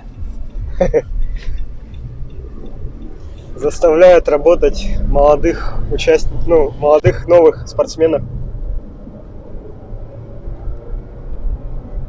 Это такая тактика тоже. Мы, скорее всего, на горе уже будем встречать, да, их? Да, скорее всего. Потому что... Очень быстрые ребята. Очень быстрые ребята, да, оказывается. Но 40 км в час это вам не шутки. Красный одинокий рейнджер это кто? Вот, к сожалению, на имена... На МТБшке. Это один из лыжников, да? Один из лыжников. На МТБшке все-таки отстал. А у него этот стингер. Че, как? Не отставай? Не идет, а? Что-то не идет, говорит. Ну это горка. В горку. Горка же. Горку посильнее надо. Ну у него там широкие покрышки. 2.2. Тем более агрессивные. Против шоссейных. Да, то на этом велосипеде может, он решил себя испытать? Это трейловый вообще. Да, это, по-моему, трейловый, действительно. Это стингер. No? Велосипед трейловый. Там вилка еще серьезная стоит. Амортизационная. А вот и наши лидеры. Думаешь? Да, я думаю, это они. Думаешь, никто вперед не урвал? Скорее всего, нет. Но перед горкой могли. Кто-то говорит, вставайте, смену давайте. Это Валерий Шапкин, ветеран. Потом также у нас триатлет, заммэра. Потом дальше у нас, лыжники новые, которые, вот один из новых лыжников. Игорь Петров. И еще один лыжник. Нет, это Максим Портнягин. Отличненько, отличненько! Че, впереди никого нету, да? Даже нет никого. А впереди нету? Нету. Они, похоже, местами, командная игра, похоже, тут у нас. Да, они местами меняются, кто подустал, тот чуть ниже. Ну, это пилотон, едет. Да. Но Макс почему-то всегда первым едет. Да. Впереди у нас Артем Парк.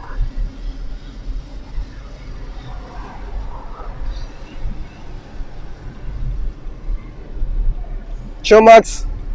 Как? Не отстают. Не хотят, да? А ты что, не хочешь отдохнуть? Максим? Вот ты с нами. Не отстоят почему-то. Почему-то. Ты все это время первый, что ли, едешь? А? Все время первый, что ли, ты? Не слышал. Ты все время первый, да? Ну, почти. А ты сколько там? А? 200 метров, наверное. 200. 200 метров.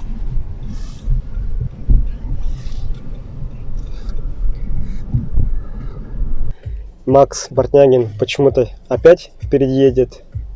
За ним Валерий, Игорь Петров, лыжник и триатлонист, триатлет.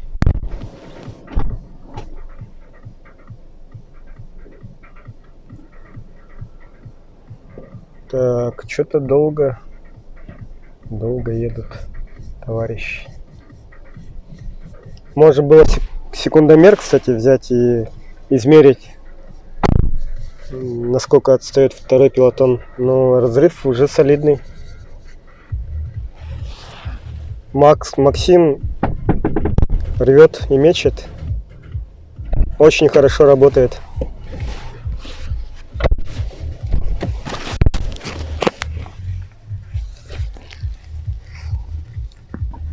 Максим, который первый едет, я говорю, очень много работы приложил. Ему должны теперь поставить стол, накрыть за работу. Поработал так, что он второй пилотон, его все нет и нет. Где он? А вон они, вдалеке видно. Ну, один одинокий, вот я вижу. Нет, дальше там видно. А этот один одинокий решил в одного догнать пилотон? Возможно. Ну, тут разрыв уже серьезный. Надо командой работать. А, это тот лыжник, который отстал. Ага. А, который на этом, на трейловом. Они его, кстати, поглотят, скорее всего, на подъеме. Если так и будет все продолжаться. Да, ну на подъеме он потратит силы, и после подъема, возможно, где-то на вот этих качелях уже не сможет, да? Ну, они его догонят. Ну, подъем значительную силу забирает на себя, тем более на трейловом. На трейловом байке масса тела, вся геометрия стремится назад же. И поэтому в гонке кстати, хуже идет.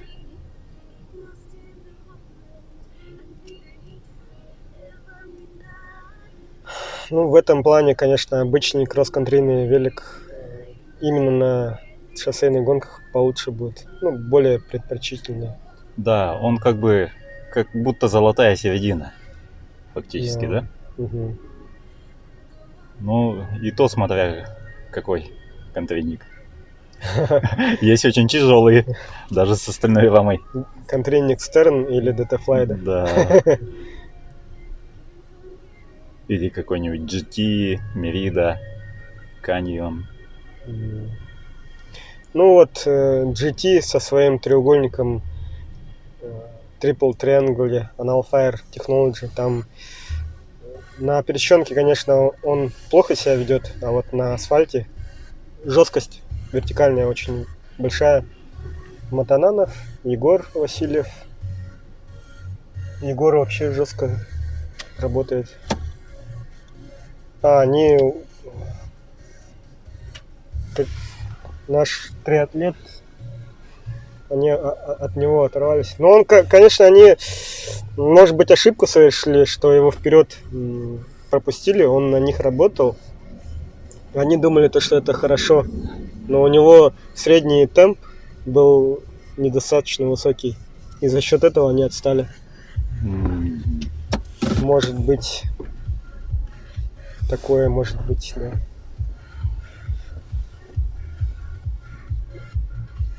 Будем ждать их, да? Да, вот подождем, а потом, я думаю, поедем.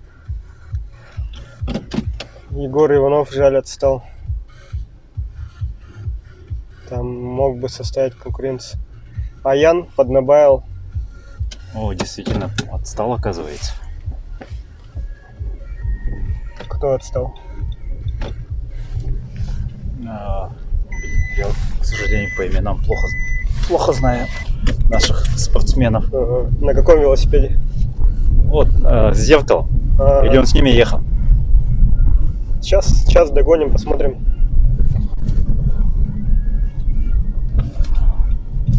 С зеркалом, по-моему, впереди же ехал, нет?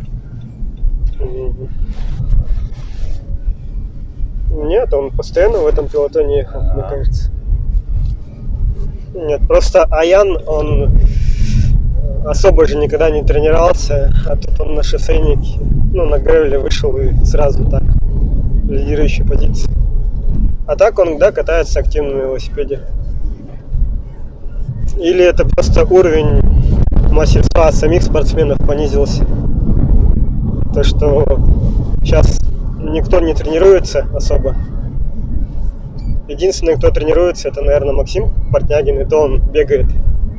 Остальные даже такие вот, поездки куда-то там, допустим, в Намцы там и так далее, это тренировку, конечно, как можно рассматривать, но она же нерегулярная, один раз в месяц, допустим.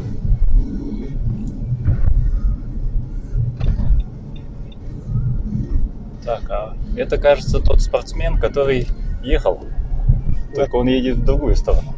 Турист. Ну да, турист. Ага. Он решил заснять на телефон. Да. Интересные моменты решил заснять. Гонка. Вот у нас лыжник, который немножко подотстал, да? Подотстал. Не устал, ни в коем случае. Работает. Трейловый хардтейл. Стингер на очень большой амортизационной вилке. 120-ка или 140-ка тут. промышленные подшипники. Втулки ЗТО, кстати. Зета, Stinger Зета. Чё, как? А? Как? Нормально? Будешь догонять? А? Догонять будешь? Не знаю, что. Посмотрим.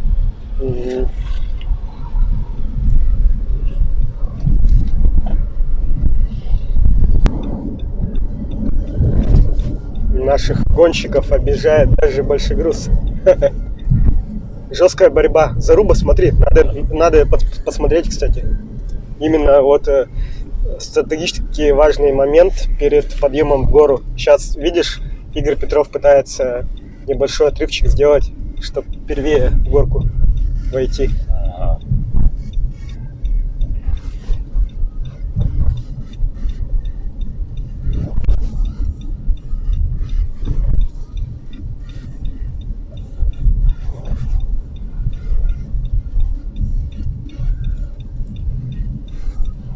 Ну, вот этот лыжник на МТБ вообще красавчик. Да, вообще молодец. Да. Петя Тайшин гордился бы им.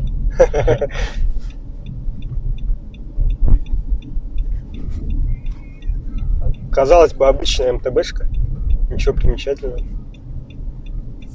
У него даже не слики стоят, а грязевая покрышка. Да, обычная покрышка же. Ну. То есть за счет своей физической формы он получается... Он даже, видишь, не всегда педалирует, останавливается. Остальные как будто бы больше педалируют, чем он. Но...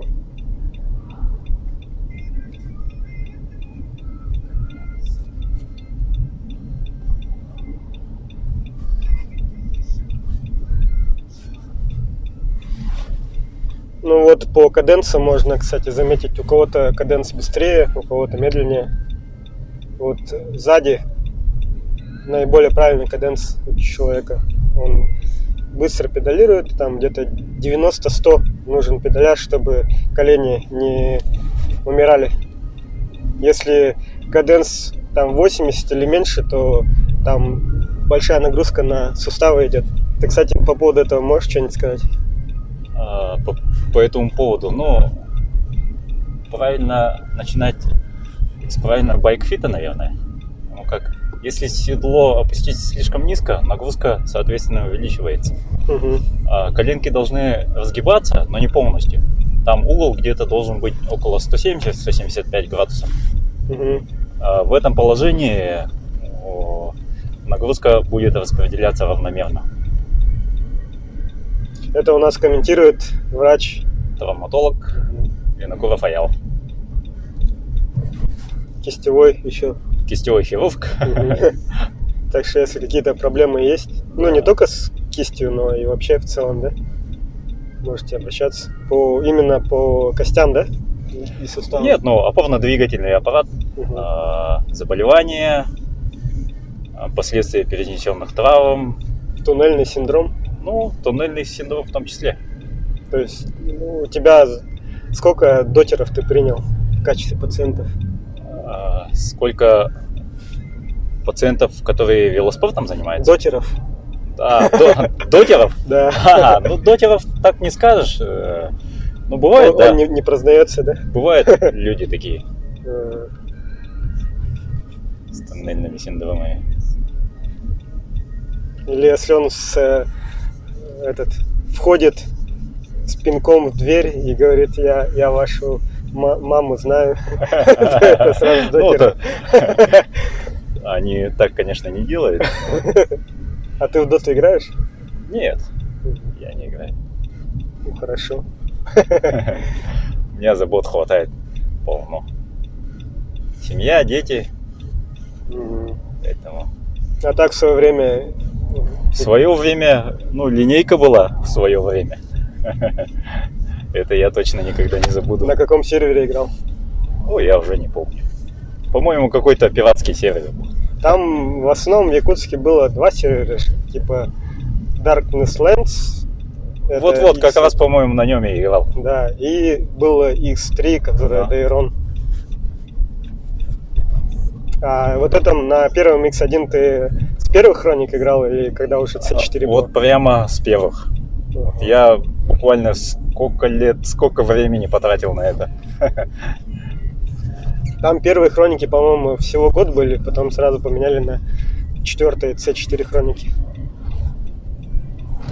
В 4-х хрониках ты сколько играл, когда поменяли? Это самое долгое, по-моему, да. Его, да? Ну, наверное, годик, наверное, играл. А, то есть ты 1 год поиграл на C1 и потом 1 год в C4, и все? 2 года тебе хватило вообще полностью? Ну, еще 2,5, скажем так. Мне, наверное, это хватило. Там уже и приоритеты поменялись, там и учеба была, и все остальное.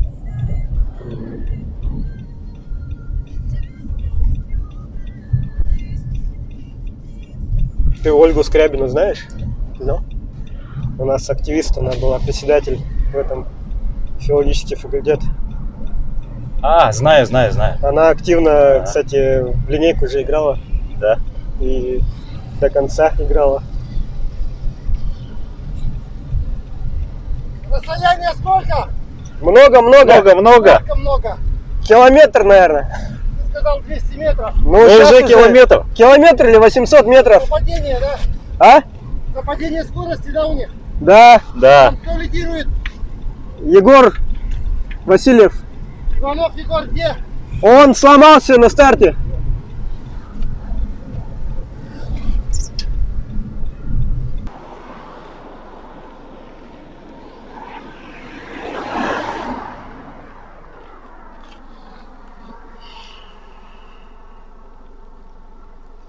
Молодцы, так держать! Первые наши.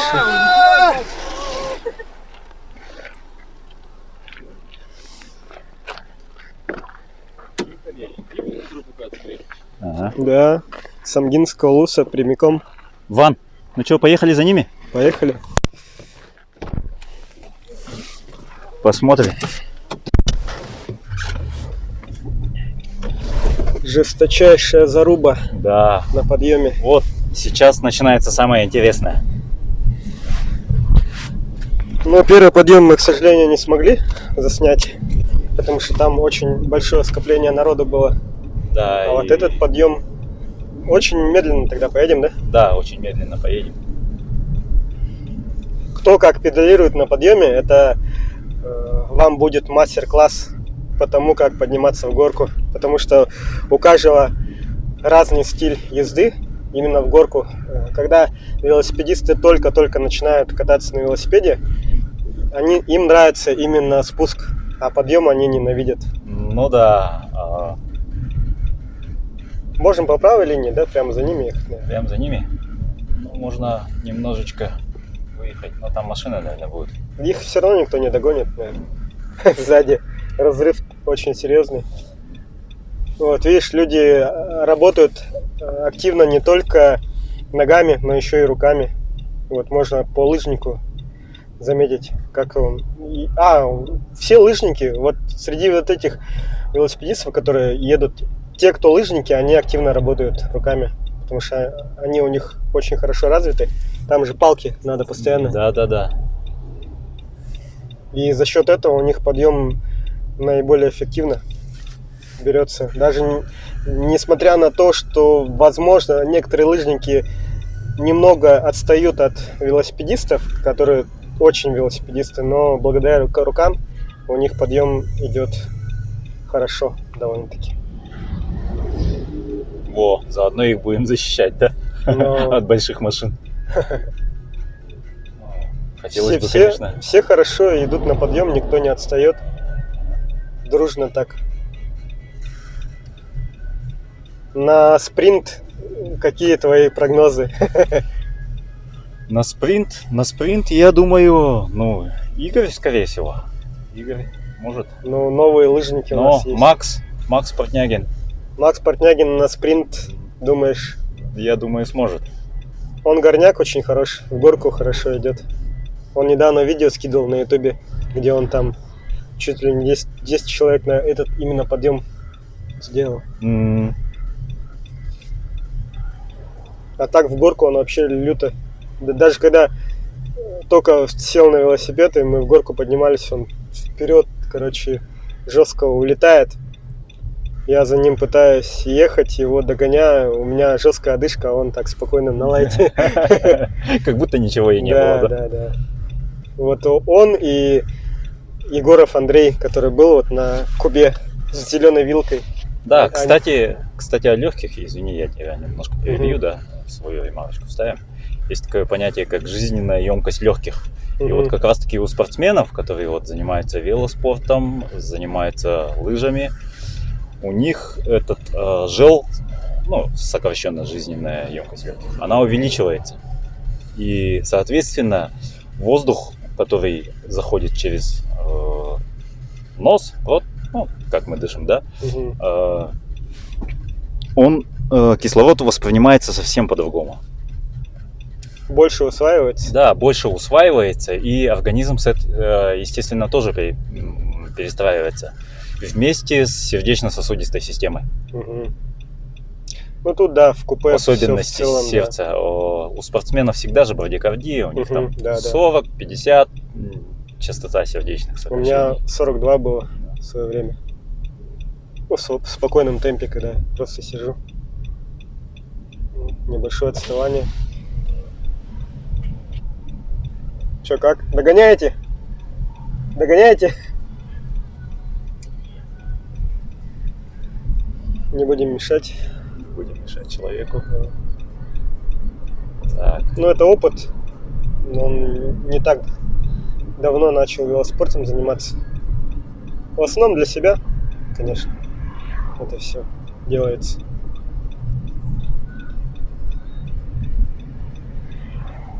Три лыжника и один велосипедист, легкоатлет. МТБшка на грязевых крышках.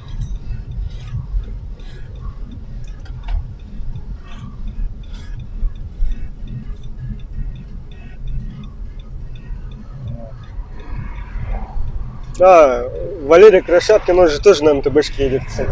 Да.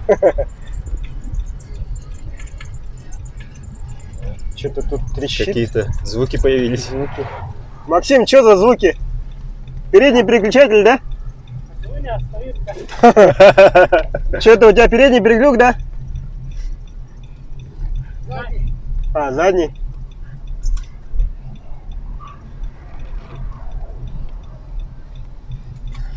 О, МТБшка вперед ворвалась, нифига себе. Вот это пироги.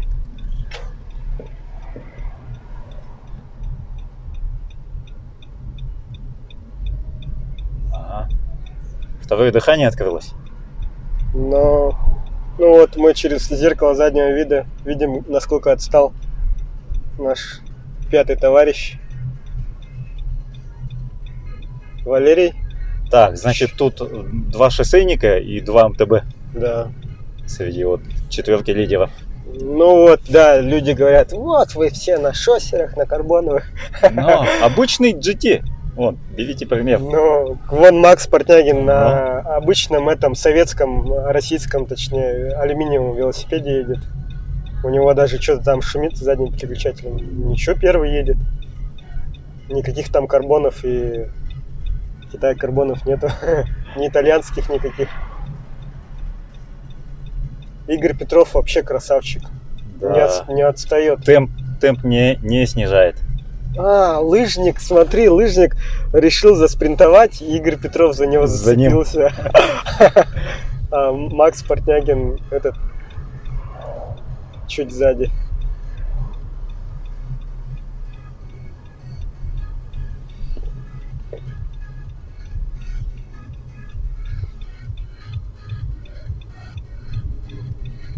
Да, подъем, конечно, это жесточайшая битва.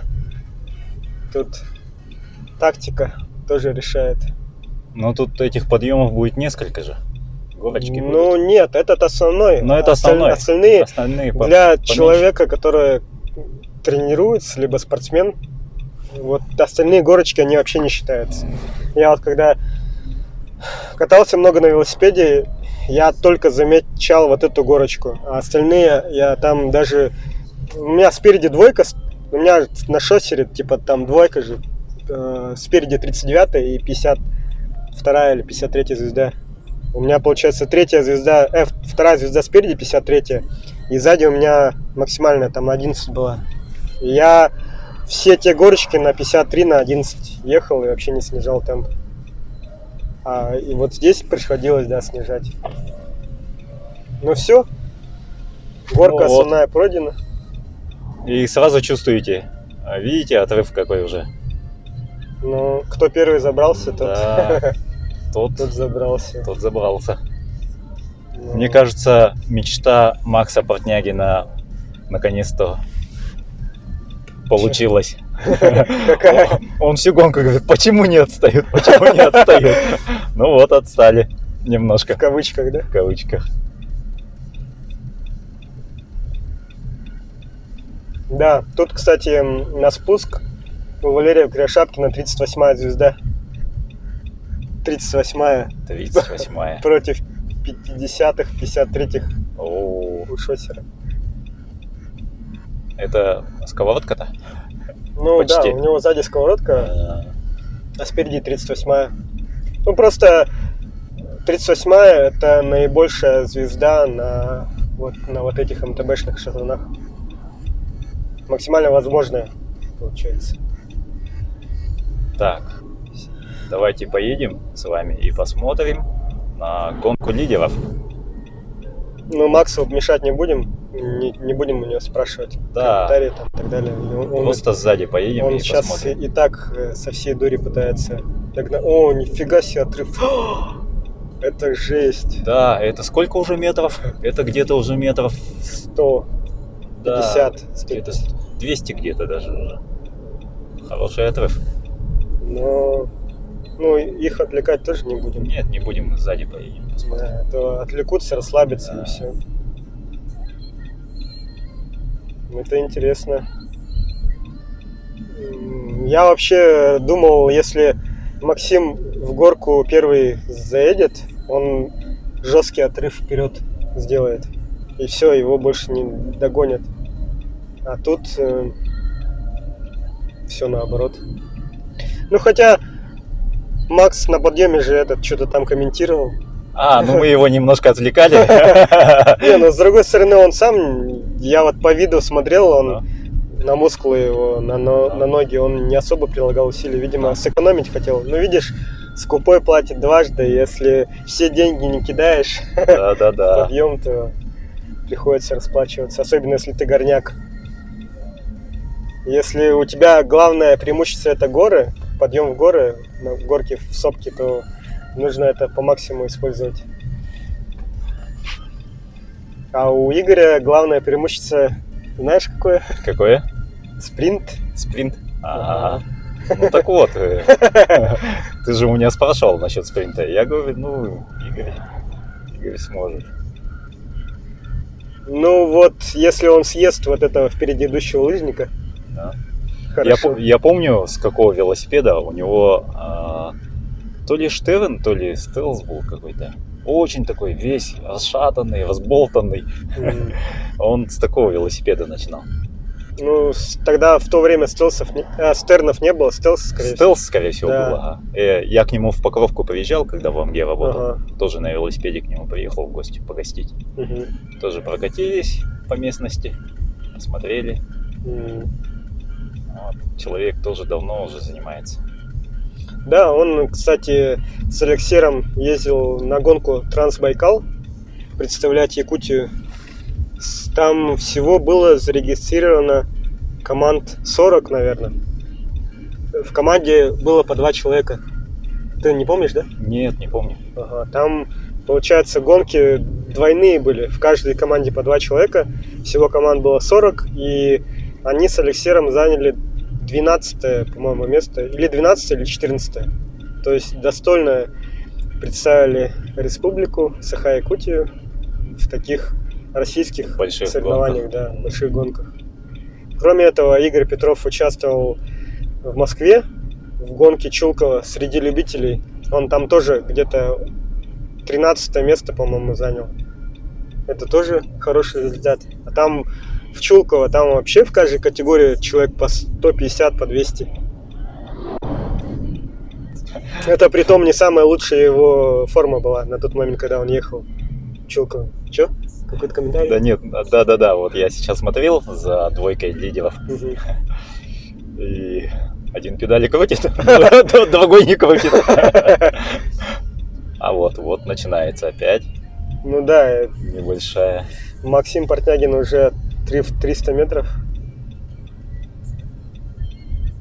Да, интересная заруба.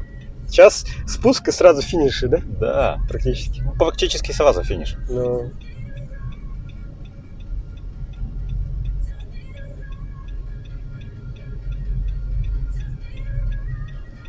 Будет интересно услышать комментарии Максима по этому поводу.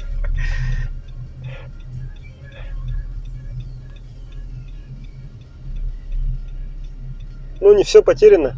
Гонка — это вещь непредсказуемая. Ну да. Может быть, у кого-то судороги случатся. У кого что еще? При... Дыхание перехватило. При, получается, маленькой тренированности иногда у спортсменов случаются судороги. Особенно на таких длительных дистанциях. То есть, допустим, тут еще есть такие вещи, как митохондрии и миофибрилы. Ты по этому поводу что-нибудь можешь сказать? Нет, я лучше скажу про то, что при усиленной физической нагрузке у человека с потом начинают выделяться те необходимые микроэлементы, которые действуют как раз-таки на сердечно-сосудистую систему. Калий, натрий в основном. И при этом как раз-таки из-за недостатка этих микроэлементов вот и случаются судороги. Магний B6, да? Да, калий, натрий. Самые основные это калий и натрий. Можно прямо перед гонкой, что ли, принимать? Да, желательно, чем больше жидкости, тем лучше. Но если эта жидкость еще и содержит вот эти необходимые микроэлементы, изотоник, допустим, тот же, тоже очень хорошо помогает. Ну да, спортсмены, они в свои фляги обычно разводят изотоник. Не просто воду, как говорится. Да, не просто воду. Так, значит, у нас номер 87 и номер 44.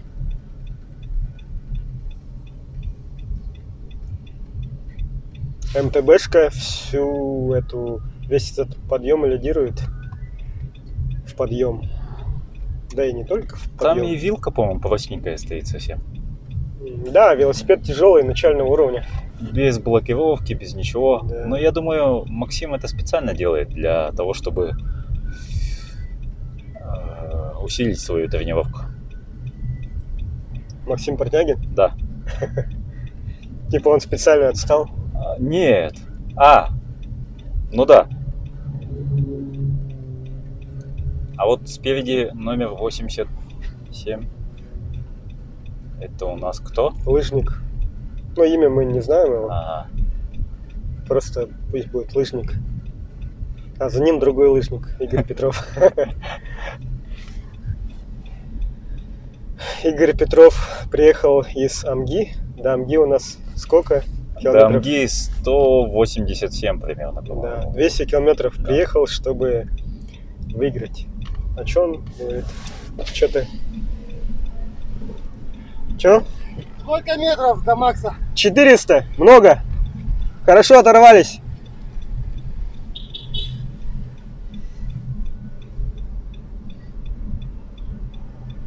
Но не расслабляйтесь, это гонка.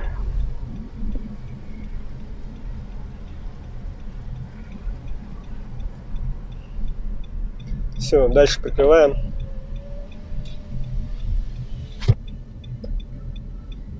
Астана. Это Казахстан у нас, да? Да, это у нас Казахстан. Ну, Игорь Петров начал поддерживать Астану еще до того, как это стало модным. Ну, просто кто-то велоформу продавал по дешевке. Не обязательно. Обычно такую форму одевают же, когда где-то побываешь. Нет, там кто-то просто продавал эту форму, а он купил. Может быть.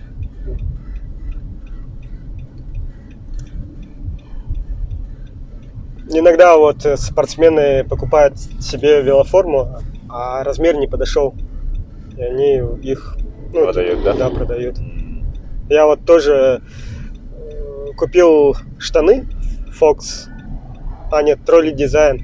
Они мне не подошли по размеру, я их даже на видео снял. И именно в тот же день у меня их купили, взяли. Но они, конечно, понтовые были, там ветрозащита по максимуму, технологии. Велосипедная вещь, то есть максимально удобная. Ее вот прямо вот с этой погоды и до сентября месяца спокойно. Можно спокойно носить. Да. Но с развитием технологий велосипедистам в этом плане даже намного лучше стало.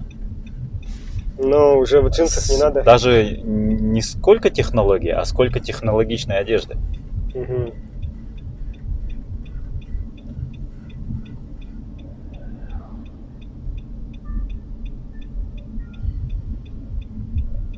Другие категории, как думаешь, поживают?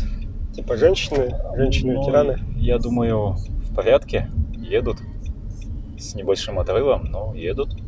Они где-то, наверное, сейчас, где Тертюр, наверное, доехали. Не, на подъеме, скорее всего. Или на подъеме.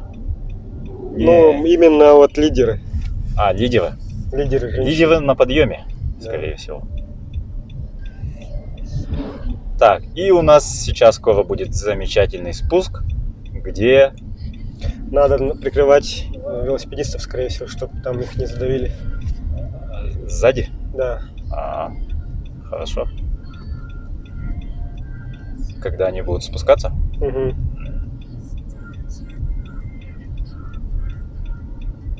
Ну там бывало, да, когда я сам спускался по асфальту с большой скоростью, мимо меня тоже проезжали с большой скоростью машины, и это не очень-то приятно. Игорь же говорил, что у него спереди колесо вибрирует при спуске. Да, точно. Так что, может, даже лучше чуть-чуть подальше от них ехать. Подальше? Ну, либо, я не знаю. Посмотрим.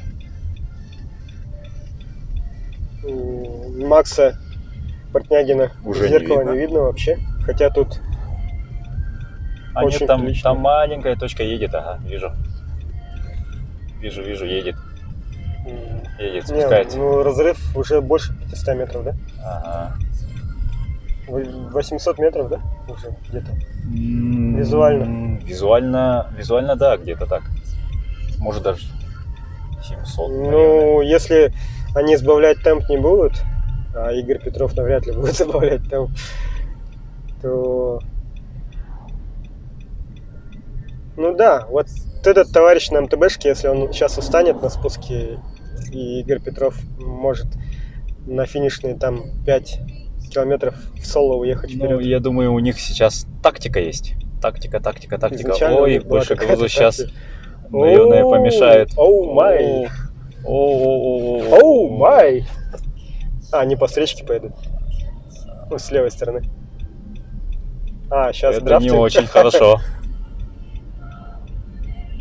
Но вы можете сказать то, что они сейчас читерят, но на самом деле они хотят обогнать впереди едущий транспорт.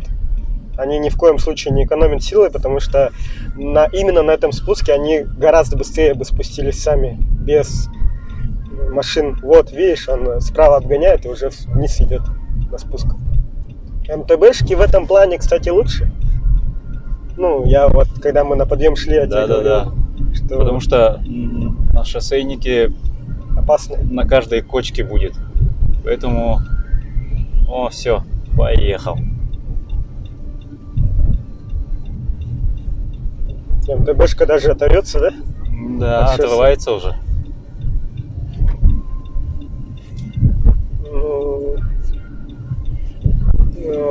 На вот этих трещинах проколоться можно вообще запросто. А Игорь Петров, он весит много, шанс пробиться еще выше. Он в какой-то гонке именно на вот этом спуске пробился, кстати. Да. Поэтому, я думаю, он всем своим телом максимально должен сглаживать каждую кочку, плюс еще немножко приподниматься там или ну, такой небольшой хоп делать на каждой кочке. Это, конечно, сказывается на икроножных мышцах, которые могут потом сказать привет. Ну, они, скорее всего, для неподготовленного человека привет и скажут обязательно завтра. Вот наш. О, красненький, да. Красненький. Уехал. Но... О, даже грузовики обогнал. Угу. Отрыв есть 50 метров. Отрыв до метров 100 уже. 60-70 уже. А, не вовремя эти товарищи выехали. Помешали, да? Помешали. Даже обгонять их как-то опасно. Поворотов много, поэтому... Как вам такое, господа? Оставляйте в комментариях эту захватывающую. Ну, вон Игорь пытается сбоку давить грузовик. Опасный человек.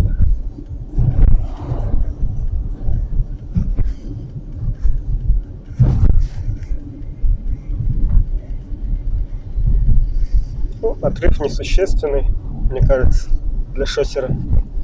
На шоссере любой такой спринт, он догоняется. Вот это расстояние 50 метров, оно спокойно догоняется со спринта. Да. Ну, спринт это где-то секунд 20 непрерывной работы на максимальных пульсах. На максимальных оборотах. Но я думаю, сейчас грузовички скорость-то наберут, наверное, и дадут нам с нашими финалистами увидеться. Ну да.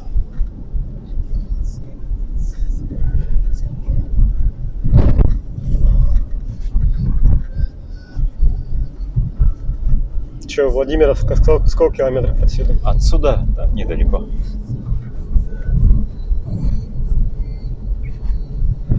Так, еще их теперь надо обогнать или как? Так, там видно, нет? Как они едут? Они сейчас вот, обгонят, скорее всего. Ага, ну пусть обгонят. Угу. О, ничего себе! Видел? О, ух ты, вот это интересно. Жесть. Так, ну давай этот, тогда, ну за Игорем, наверное, да? За Игорем? Ну давай за Игорем. Посмотрим. Нифига себе, я знал то, что Игорь Петров жесточайший спринтер, но чтобы так за одну секунду, но не только догнать, но еще и перегнать, это вообще жесть. Порох еще есть, не будем его догонять? Не будем. Да, вот на такой дистанции комфортно. Да. Жесть. Ну, плохой асфальт. Этот плохой асфальт, он до финиша, да, будет? Да, почти до самого финиша. Ну, там небольшой участок будет сейчас после поворота направо. Там более-менее ровная дорога будет. А тот идеальный асфальт, он на Владимировке вообще есть? Нет, нету. Помнишь, ты Владимировку говорил, то, что там плохо, да? Да, там не очень хорошо. Там ремонт делают до сих пор. То есть хорошего асфальта, чтобы разогнаться на шоссере, особо не будет, да? Нет. Ну смотри-ка, отрыв какой уже. Серьезный? Серьезный уже отрыв. Ага. Игорь, ну, если честно, я болел за МТБшку.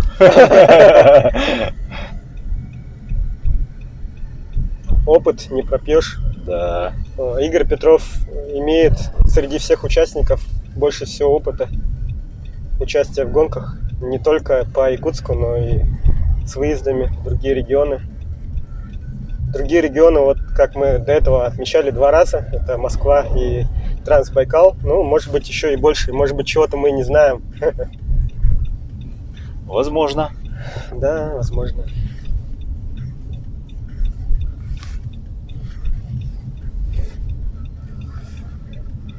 Комментарий возьмем у него сейчас? Ну да. Пока он... Сразу после финиша. Нет, сейчас не будем. Сейчас не будем. Хорошо. Сейчас перед самым финишем. Зачем брать комментарий? Да. Начнет говорить его, тут же обгонит. Ну, с таким разрывом вряд ли обгонит. Ну, тут дыхание нельзя сбивать. Если он собьет дыхание, начнет говорить, то кислород начнет в меньших пропорциях поступать в кровь. А при таких больших нагрузках мускулы требуют постоянного обогащения кислородом. Тем более он сейчас говорит то, что не особо тренируется.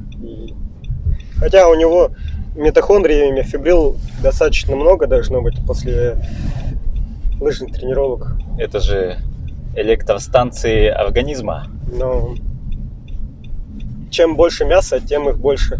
То есть объем именно ног у велосипедистов решает. Вот ты, наверное, видел фотографии трековых гонщиков? Да, там нога, наверное, больше, чем тело. Да. Чем больше объемом нога, тем лучше. А вот, ну это как легковушка или там какой-нибудь ТЛК, да? Или что можно сравнить? Ракета или маленький фейерверк. Чем больше мяса, тем больше нагрузки они могут на себя принять. Это как удар маленьким тросиком и большой кувалдой.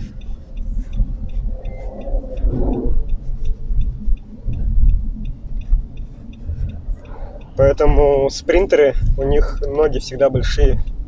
Ну, они больше нагрузку могут на себя принять. Горняки, они спринтовать могут, но по ногам, конечно, больше урона наносит в дальнейшем.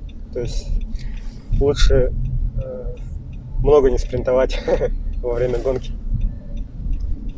А вот на финише уже можно потратить последние силы. Так, штурман, сколько до Владимировки? До Владимировки осталось километра 2, наверное, или 3.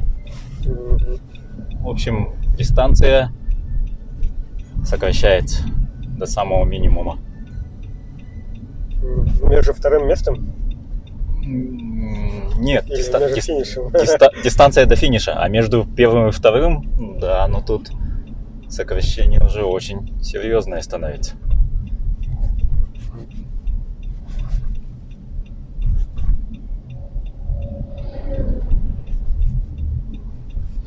Да, вот Игорь Петров сейчас из тех сил, которые у него на данный момент есть, он прилагает максимум, мне кажется.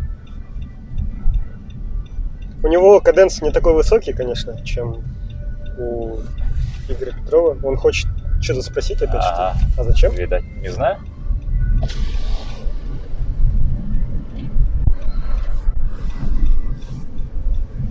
Сколько?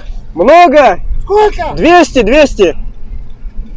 Топи! Топи, максималка! А? Топи, максималка, 200 метров! Кто там? Лыжник!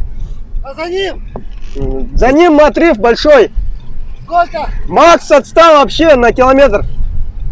Максим Портнягин километр отстал! Финиш где? Финиш скоро! Финиш где? 1 километр, Владимировка! Где там? На дороге! Давай отстанем. Принял. Ага, отстанем. Не отстанем. Мне кажется, надо туда уже поехать. Да? Да. Ладно, давай. Отставать не будем. Вон там сзади еще одна машина сопровождения есть. Пусть едет. Нам надо уже на финиш поехать. Ну, сейчас будет самое такое. Интересные моменты будут. Да, ну Игорь уже изрядно изношен. Ну, все отдал, чтобы выиграть эту гонку. Так, на каком моменте у нас финиш? Где Владимировка начинается или где? А я фиг знает. Ну, где машины будут, наверное. А вот справа кто-то есть. Подожди. Вот. А где финиш-то? А вот финиш. Финиш вот? Ага. Мне кажется, машину надо вот сюда вот поставить. Ну, давай. Вот. Прямо. После перекрестка. После перекрестка, чтобы никто не уехал. Все, давай. Так, микрофон дай. Угу.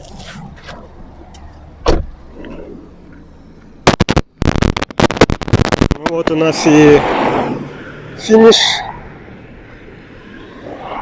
Кто бы мог догадываться, но Игорь Петров. Чё, Фантом? Фантом, как дела? Фантом, как ты это прокомментируешь?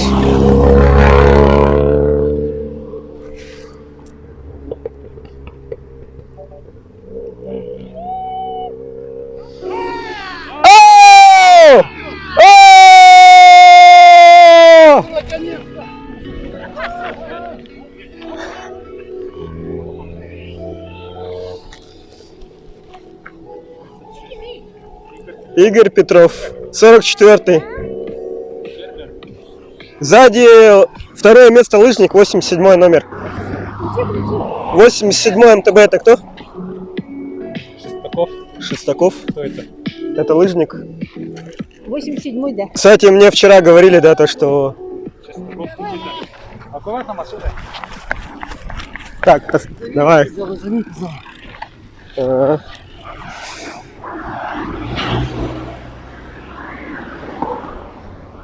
Так. Вчера как раз ко мне в гости приходили люди, и они говорили то, что у вас в гонке будет темная лошадка. И сказали фамилию Шестаков. А вот он, оказывается, кто? Лыжник Шестаков. Красавчик! Первое место среди мужчин.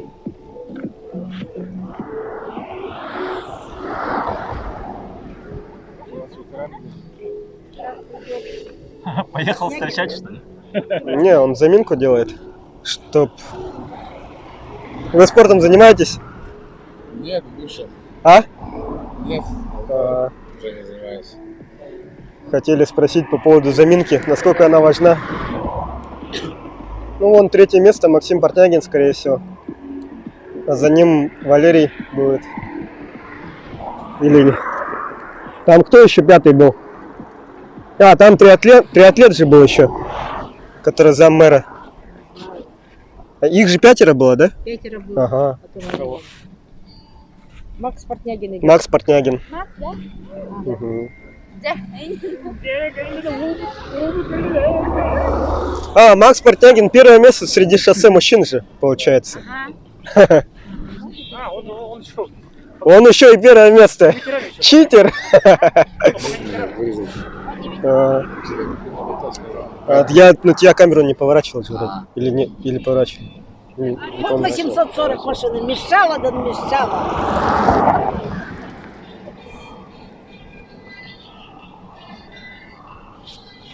Макс Портнягин, первое место среди мужчин. Активно тренирующийся спортсмен. Велосипедист, легкоатлет. Максим Портнягин! Маниту!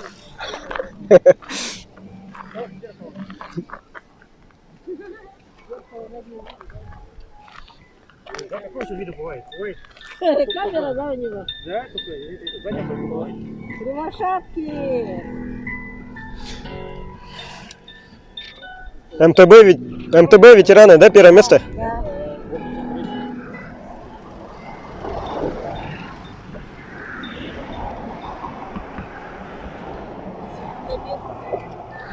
О! О! Все, Рюшка.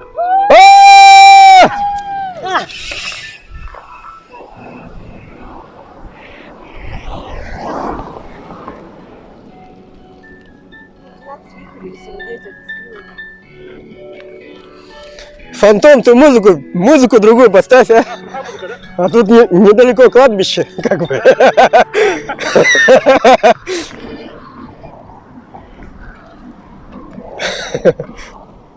Знаешь, да, эту музыку, Аял? Фантом, у тебя нормальная музыка есть? Слово пацана врубил.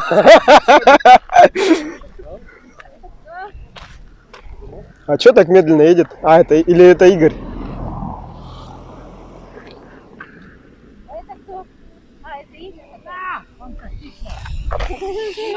Валерий! Валерий! А, ну давай, Максим. Максим. Так, давай прицепим тебя. Подержи-ка телефон. Ага. Чё, как впечатление о гонке? Ну, не знаю, я половину один ехал. Там на подъеме МТБшники сделали. Ну, получается, ты все равно первое место одержал. Ну, в своей категории. Ага, так в абсолюте третье место получается. Какая у тебя тактика была? Ну, не знаю, я хотел на подъеме оторваться хотел? Да, получилось наоборот. Ну, удивительно. Сделать, но сделали. Ну, какое-то слово подписчикам или там людям, которые только начинают велоспортом заниматься? Какие-то советы есть? Заниматься надо им спортом или нет? Ну, конечно, надо. Но с тактикой, с умом надо ехать. Окей. Ладно. Ага, дальше. Ну, и возьмем слово у нашего. Так. Все, как чувствовал, что надо ехать, и приехал сам Ги. Ага. Вот 200 километров не зря, да? Преодолел да, этот путь. 200 километров сегодня обратно. Ну, велосипед, конечно, решает. Велосипед решает. Подъемчик уехал, нормально. Ну, состояние чувствовал, что на ноге надо ехать, соревноваться. После лыжного сезона организм просит какого-то старта. Как впечатления? Впечатления вообще здоровские, но разучились ездить группой, это однозначно. Но сейчас никто не тренируется, ты сам заметил, да? Да, ну, уровень упал значительно. Шоссейных гонок. Прошу смены давать, никто не дает. Ну, в общем, ошибок, у всех ошибки. Если так посмотреть, проехались, можно как сказать. Ну, в твоем первом пилотоне только Валерий из тех, кто раньше ездил. Да, Валера. Все, остальные новые все. Остальные. Поздравляю. Спасибо. А так нормально. Ветер, кстати, интересный. А то с Покровска вроде попутный должен быть. А выехали как будто встречный боковой. Поэтому, ну, в основном, наверное, за счет опыта. За счет опыта. Где-то отсиделся, где-то добавил, где-то ямку вовремя. Кстати, как на спуск? В общем, велосипед ничего, да, но первый спуск чуть не упал с Покровска. А на втором спуске? Тормозил. Я же тормозил, я на тормозах спустился. А потом, как спуск, буквально доли секунды, и ты... грузовик проехал, ты сразу первый с отрывом на 100 метров. Ну, я такой, что происходит? Это телепорт. Ты отставал на 100 метров? Нет, я отставал метров на 200. 200 метров отставал. Нет, сначала 50 метров отстал, потом 70 где-то. Нет, я тормаживался на спуске, просто на тормозах спускался. Не, ну сзади с машины, когда визуально смотришь, как будто бы там метров 70, а потом... Мешались. Да, потом транспорт проехал, тут бац, доли секунды, и ты урываешься вперед на 100 метров. Ну, это порыв. Не пропустил порыв, который меня на километр увез. Просто увез. Ну, это опыт. Все в этих условиях как бы были. В принципе, поэтому... Не, ну то, что на МТБшке ехал до финиша, это тоже да, на грязевую покрышке. Да, Никита молодец. Ну, Никита действующий мастер спорта, между прочим, по лыжам. Он сезон откатал очень хорошо, на уровне России. Именно мастер спорта, не кандидат? Мастер спорта, действующий мастер спорта.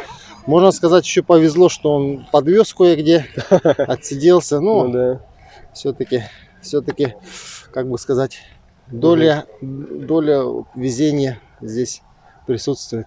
Ну и хотелось бы, чтобы почаще такие мероприятия проводили, потому что, ну, один позитив, тем более ко Дню Победы мы всегда за это мероприятие. Вот этим велосипедом почтим память всех тех, кто воевал, погиб. За победу? Да, за победу. Вот я думаю, что мероприятие удалось. Все довольны. Сейчас еще подъезжает, поэтому посмотрим, кто в каких. Спасибо. Так, пойдем дальше брать комментарии у наших призеров. Так, кто хочет первый? Давайте начнем с новичков. Так, можете так подержать, чтобы не цеплять. Ну, вот так, карту. Ага. Представьтесь. Меня зовут Георгий. Ага. Первый раз сегодня участвовал в лосиных бегах. А до этого в гонках? До этого я участвовал позапрошлом году на 100 километров на Великом тракте. Ну, это был мой первый заезд. А сегодня, можно сказать, вторая гонка. Второй, да? Да. А до этого в других регионах участвуете? Ну, я ездил на триатлоне. В прошлом году проходил половинку Айронмена. Прошли успешно, да? Да, успешно. Вот, ну, велосипед. Это тоже отдельная категория, здесь свои нюансы. Сегодня вот ветер непонятный. Ну да, туда-сюда играет. Сначала было в бок, потом немножко в спину, а потом вот встречный был. Вот. Ну и, конечно, надо, оказывается, уметь выбоины перескакивать. Да, у меня вот попал в яму, руль немножко погнулся. Руль? Вот. Ну а так в целом впечатление очень хорошее. Организаторам большое спасибо.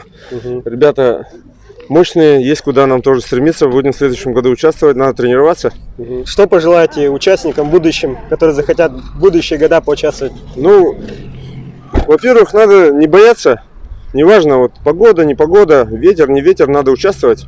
Вот. И я думаю, в следующем году должно быть еще больше участников. Организация хорошая, трасса тоже хорошая. Тем более, даже если не готов, почтить память. Да, конечно, тем более сегодняшний заезд, он приурочен же к Дню Великой Победы. И тем самым мы отдаем как бы почесть нашим ветеранам, вот, тем бойцам, которые сегодня на фронте СВО. Вот, ну и всем хочу в следующем году уже 80 лет будет. Поэтому... Да, на 80 лет юбилейный старт, я думаю, надо будет сделать еще масштабнее. Максимальное количество народу. Всех призываю участвовать. Отличное мероприятие. Надо будет попросить организаторов, чтобы они привлекли, наверное, каких-то спонсоров там или... Ну да, надо заранее, наверное, заняться. И, как говорится, это же наше общее дело. Я тоже постараюсь в силу возможности какое-то содействие оказать. Вот. И, ну, всем спасибо. Хорошо, будем спасибо.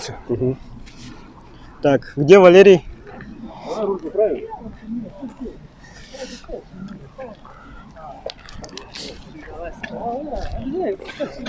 Че, Валерий? Так, можете подержать так, чтобы не цеплять. Ну так, ближе. Ага. Че, как впечатление гонки? Ну, гонка хорошая получилась, удачная.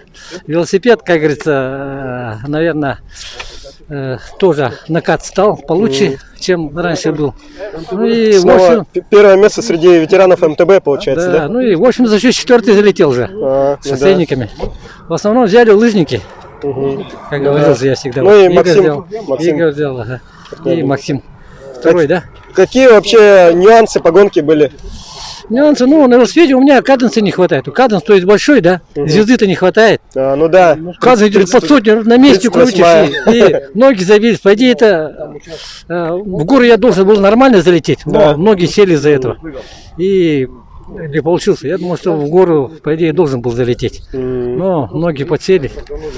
Надо переходить на шоссейник, я, по-моему. Я все, по-моему, бросаю этого все и перехожу на шоссейник. Надо шоссер уже собирать, да? Потихой. Да. Пожелания?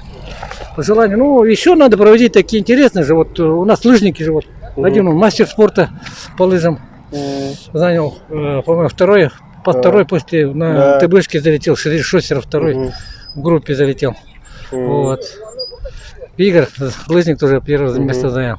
Ну, я среди стариков выиграл, да, стариков, однако. Хорошо. Удачная гонка. Спасибо организаторам. Проводите еще больше гонок, да? Еще, конечно, сейчас люди будут подтягиваться. Интересно же велосипед-то. Ну, участники есть. Да, прибавляются участники. Главное, чтобы что-то было, да? Где участвовать. Ладно, спасибо. Спасибо.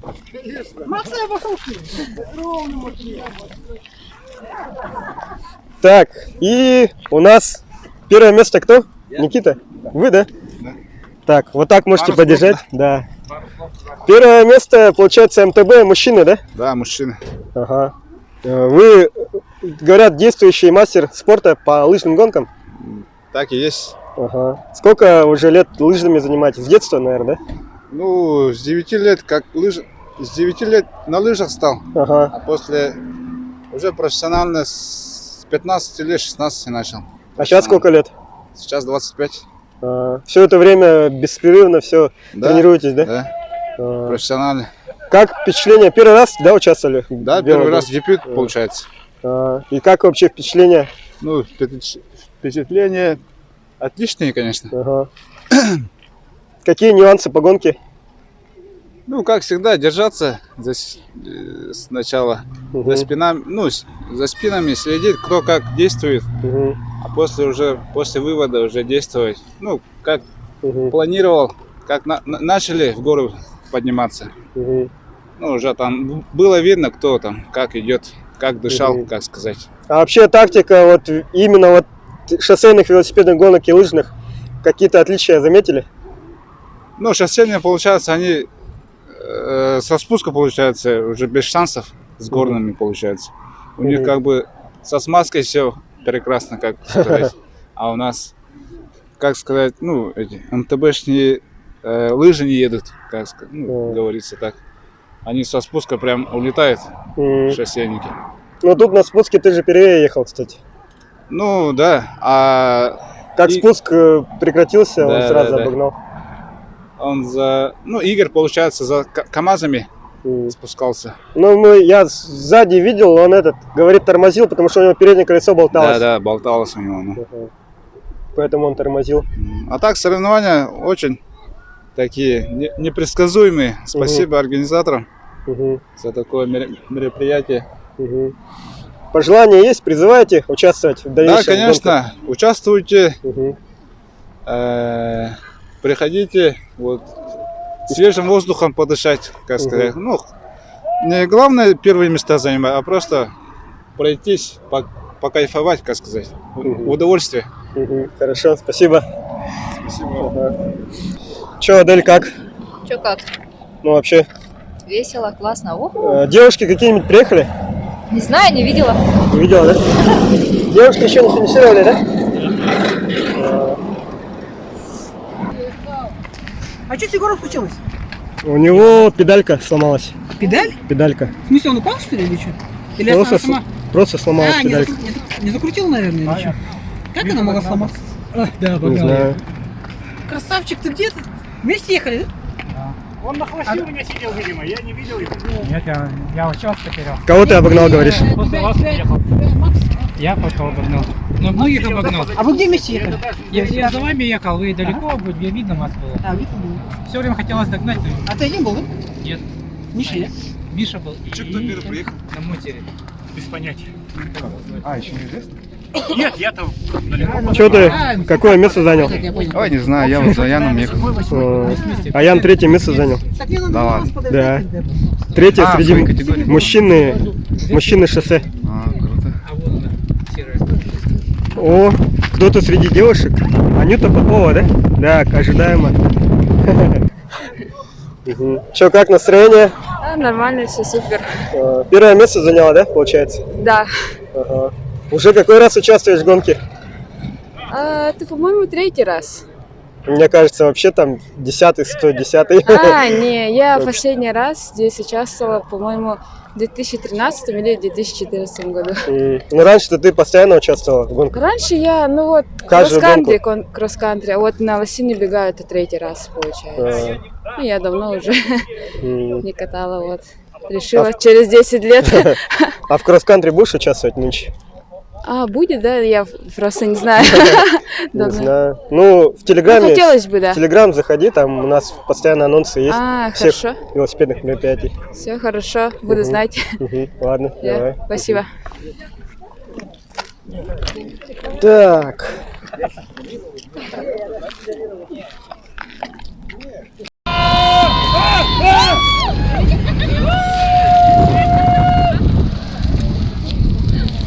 Че, кто-то есть сзади, нет? Нет. И че, какое место Дима занял? Третье место. Третье. Я его в камуфляжке очень. Без красной шапки не узнала, да?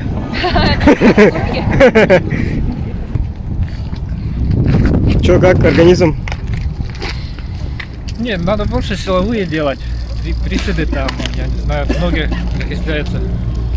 По пульсу смотрю, там 150. А ты постоянно пульс смотрел? А? Пульс постоянно смотрел, Я да? пару раз посмотрел, там 145, 150. Это же мало. Ну, мало, ноги закисляются. По дыхалке тоже спокойно еду, а вкручивать не могу. Понятно. Такие дела.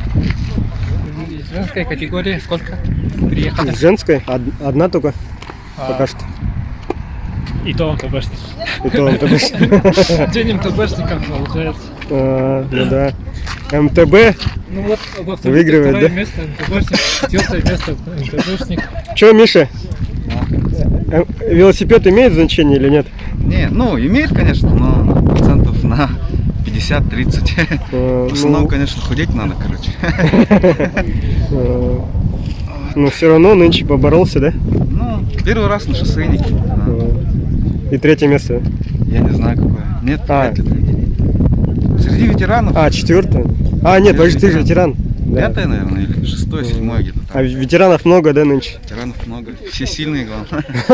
Он в абсолютке ветеран выиграл. Игорь, получается, Петров потом. А сейчас, кстати, тенденция такая, то что последние года чисто только ветераны выигрывают. Молодежь нынче нет, не та. А в прошлом году, интересно, кто выиграл? Максим тут? Нет? Есть? Игорь? А ты знаешь, кто в прошлом году выиграл лосиные бега? Егор Иванов. Нет, он позапрошлым выиграл. Чугунов Петя? А, в прошлом году Чугунов, да? Да. А, В прошлом году Егор Иванов. позапрошлом году. Позапрошлом году Петя Чугунов. Нет, в позапрошлом году Егор Иванов первое, а я второе был за ним. Я всю дорогу, короче, первым ехал, и потом у финиша у меня 3 раза судороги случались, и в один из них Егор обгоняет Ну, меня. между прочим, вот сегодняшняя гонка, она так по лайту, потому что 50 отсюда километров всего. туда, вот это самый сложный отрезок. Тут многие проигрывают.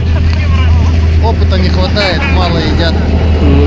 Я заметил, плохо питается народ во время гонки. Гели вообще не едят, что ли. Изотоники пьют редко. Ну и короткая дистанция еще. Да, короткая. Но все равно, я, допустим, где Техтур хорошо так попитался прям. Четко. И хватило, в принципе. И потом еще бутылочку получил наверху. А сколько воды выпил?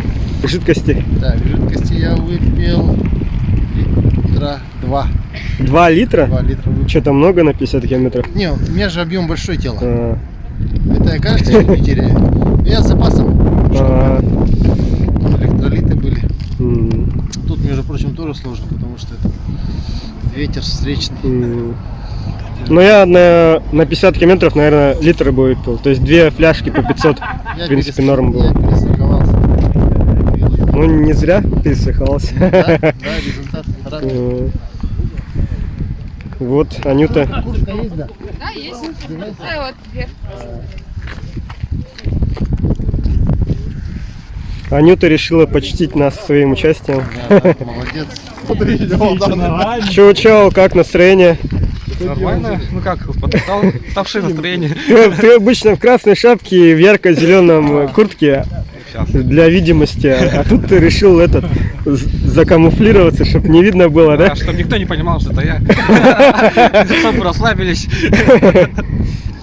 И сработало немножко. Понятно. В целом, как настроение? В целом, ну, хорошо, что все это закончилось. А какое место ты занял? Говорят, вроде бы 3-е мое. Майкл, что-нибудь смотрим, что это будет.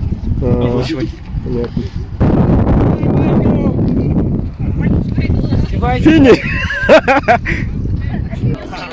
Вы как? Какое место?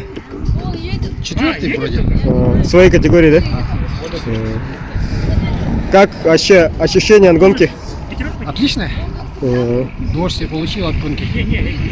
Поработал хорошо. Так, ну, с некоторыми этими неисправностями. Опыт получили? Опыт, конечно, получил. Первый раз на пилотоне работаю. С ребятами, с Егором поработали. А, до этого не участвовали? До этого участвовал. В пилотонах именно не работали? Чисто соло до этого, да? Нашел себе первый раз. Хорошо погонял. А так раньше мы на ВТБшке ехали. Понятно, хорошо. Скорость почувствовал.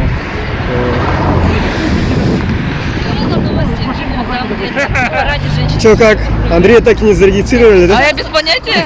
Спрашивают, кто он. Я не знаю, как объяснять, кто он. Человек, блин. Но молодежь не знает, да?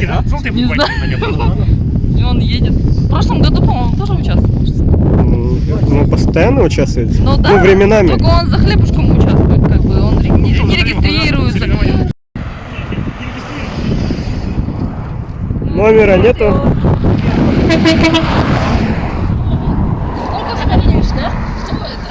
О, морсики. Че, Андрей, получается, даже Морсика обогнал. А Морсик у нас был фаворитом. Фаворит гонки. Морсик стал. Один из сильнейших спортсменов Республики Все Саха-Якутия. проблемы из-за женщин, он ее ждал. Так, у Морсика жена же есть. И чё? Ничего, да?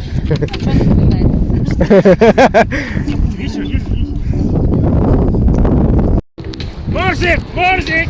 Морся!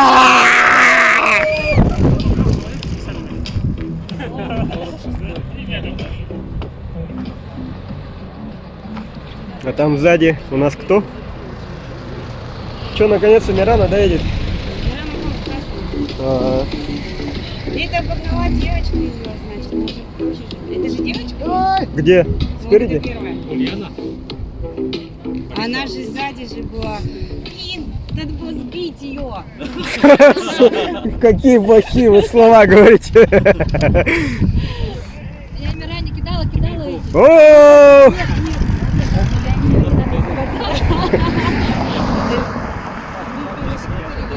Мирана! Мирана! Ты ракета! Красотка! Покажи плакат. Плакат, давай на камеру покажи плакат. Мирана, ты ракета, победи. Всего света! Ну. Че, Морсик? Ты рад? А? Ты рад? Конечно, конечно. Шульцы рулят, да? Шикарный день. Хорошая катка. Ты как амбассадора Шульца сразу. Да, кайф. Хорошая гонка. В целом, какие-то нюансы есть по гонке? Да, не особо. Ну, разве что трещины там аккуратно. Приходится скорость местами снижать. И, в принципе, движение получается достаточно активное. Именно на этой гонке, угадывать, именно на этой гонке тебя наняли за какие-то деньги в качестве... Да не может быть. Что ты выдумываешь? Ехал на всех своих возможностях. На всех? Прямо на всех? Ну, эконома, конечно. Зачем сильно страдать? Завтра в Маграс поедем. Присоединяйтесь к его райду. Так анонс ты делал, нет? Анонса еще нет. Но будет за пару часов, явно будет. Да, как обычно. Надо, ну, вы заранее, за неделю знаете, а вот народу за пару часов сообщают. За неделю никто не знает, в этом и проблема. То, что вот решаем обычно там четверг, пятница, наверное, в среднем так. Сразу надо афишу пихать, хотя бы за 2 дня. По-хорошему, конечно, да. Люди... Все верно. Да, не берите с нас пример. Да. А то там постирать, приготовить одежду, там, приготовить пирог там и так далее. Ну, пирожков там пожарить, правильно, с собой взять. Жене приказать, вон, приготовь мне пирожки, это как бы дело такое временное. О, еще один финишер.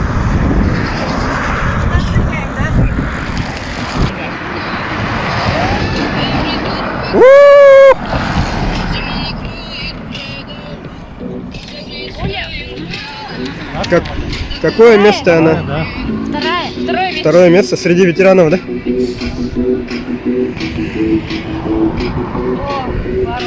Отставание какое? 2 минуты, да? 1,5 минуты. 1,5. МТБ.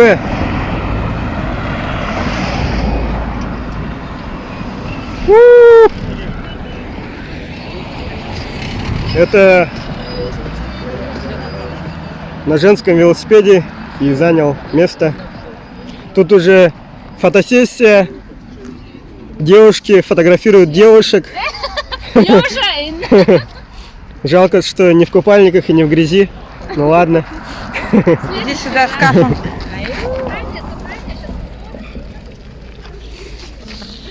Так.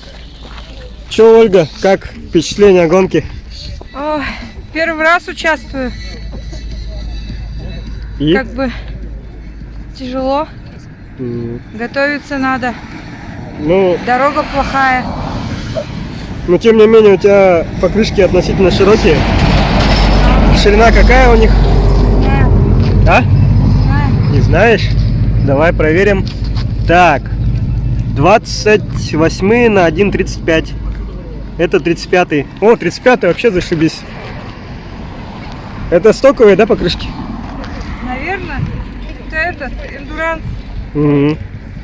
Ну вот на таком велосипеде и надо по вот этой трассе ехать. Ну трасса очень плохая, Да. если честно. Трясет. Ну а ты представь шоссеров, которые на более узких покрышках. Я представляю. Ну, пожелания будут какие-то? Желание нужно стартовать в первых рядах, а то не догонишь потом. Понятно, ладно, спасибо. Люблю большие. Что там было? Это был мото-мото.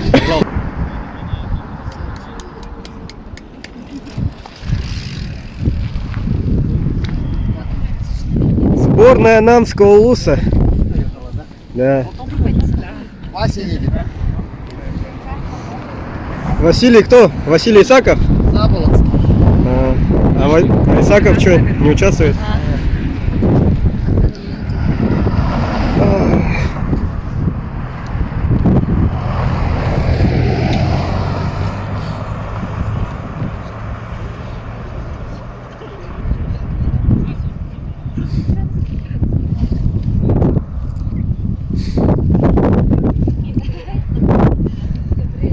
Вася, давай!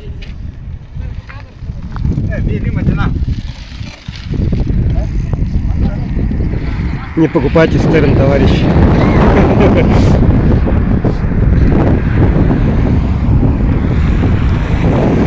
Как впечатление гонки? Ой, настрой ведь двора. Че, мужу позволите, да, купить шоссер? Ну, подумаю.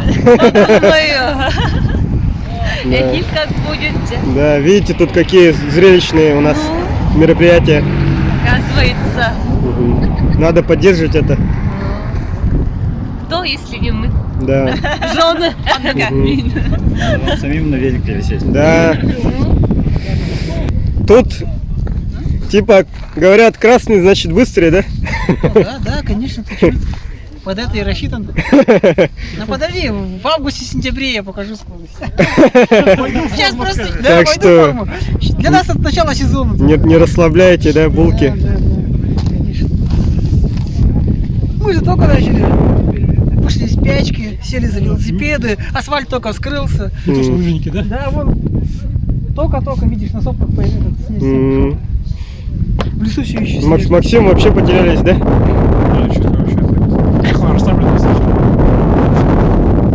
Ну, осталось немножко, ладно, немножко. Не, ну, имею в виду в гонках. Вот давно не было видно. В прошлом году осенью было творожный. Не, ну имею в виду, раньше постоянно уже участвовали.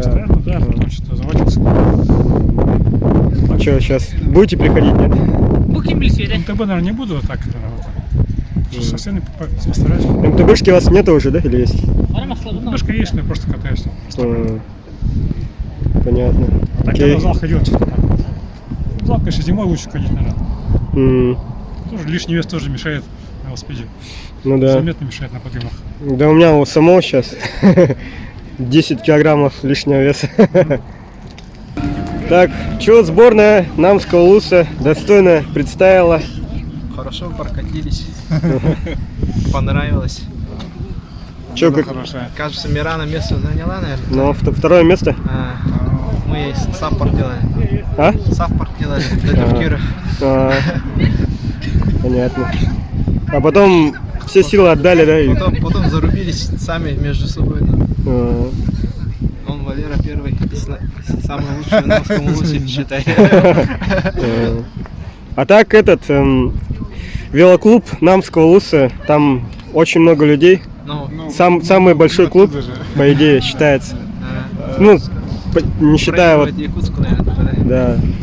Если якутские группы убрать, то Намский Улус больше. 27 апреля каждый год забег устраиваем до музея Мосова. Туда приезжайте, участвуйте. Обязательно. Да. Ну да, анонс постоянно же делаете. Много кто из Якутска, там ребята тоже подтягиваются. Максим нынче ездил, да, туда? Да, в тот раз не стыканулись, короче. Они ждали нас и уехали. Это 27 числа было? А? Нет, не 27-го, а неделю назад. С намскими идеей. Он должен был до Самотроя ездили. Приехать до Самотроя. Да. Их ждали, они не приехали. Ну, они решили через поля решили поехать. Вы решили через Нет, поля? они. Остальные. Я тоже там до Кельдерцев доехал, сейчас их ждал. потом не дождался, поехал дальше до Смотровой. Один загонял туда-обратно. Понятно. Че он? Ты видел? До Намсов поедем с Якутска. На эти Когда? День России. Это когда? 12 июня. 12 июня. Ну, анонс делай. Сделаем. Ну, хорошо. Присоединяйтесь. Да. В группе Telegram заходите, там в анонсах обязательно будет. Присоединяйтесь, чтобы человек 100-200 было. Так, тут уже люди заряжаются чаем. Углеводное окно закрываем. Да, самое главное это чай, там, сникерсы, марсы. Да. Да. Булочки там, туда-сюда углеводы. Но Егор все не расстается со своим верным. Некуда ставить. Так, где там? У него уже ополнилось себе. Как вам вообще гонка? Замечательно. Жалко, осенью надо делать. Сейчас-то не подготовлены. Не, ну осенью тоже будет, наверное. Ну, будет, значит будем сейчас. А так классно.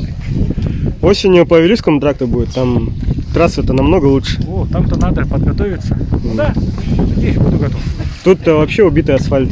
Не, дело не в асфальте, не подготовленности. Что называется, нечего сваливать на асфальт свою рукожопость, да? Так что... Не, с другой стороны, вы это всю трассу лидировали, за собой тянули народ. Ну, наверное. Я же с машины видел. Ну, Егор молодец. Вообще почти 80% по себе тащил. Потом только отстал на подъеме. Сзади ехать и не видеть, что впереди тебя ждет, как-то страшновато. Не, ну реально дыр вообще много было, которые надо было объезжать. Егор, тебе надо теперь красную форму покупать, да? Она у меня есть, просто она летняя. С надписью «Феррари». Ну тогда отсюда тоже надо надпись «Феррари». А теперь Егор может если наклеит Феррари, может девушкам говорить, типа, выходи на красном Феррари.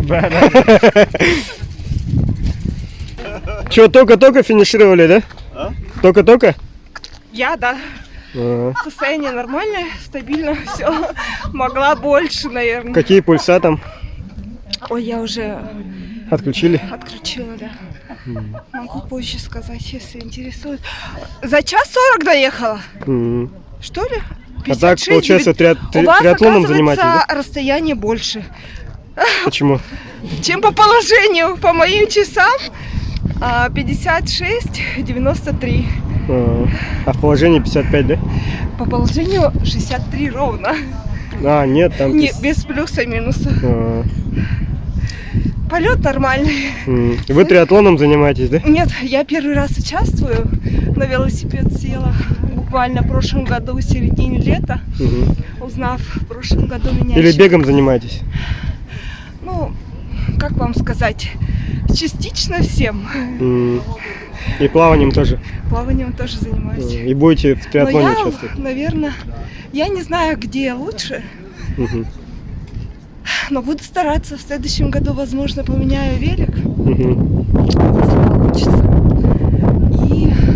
И также попробую принять участие и побороться. Велосипед вам не понравился, да?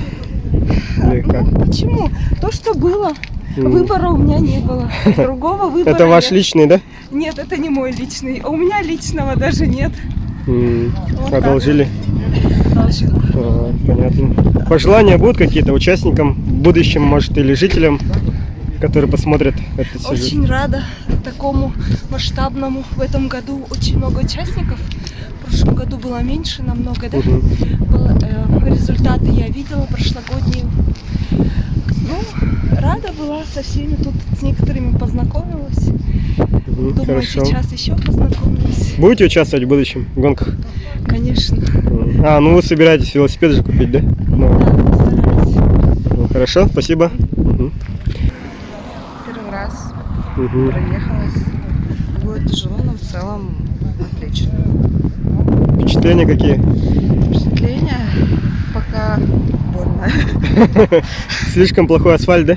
Да, очень плохой асфальт. Еще у меня велосипед был слишком жестким, поэтому было очень жестко.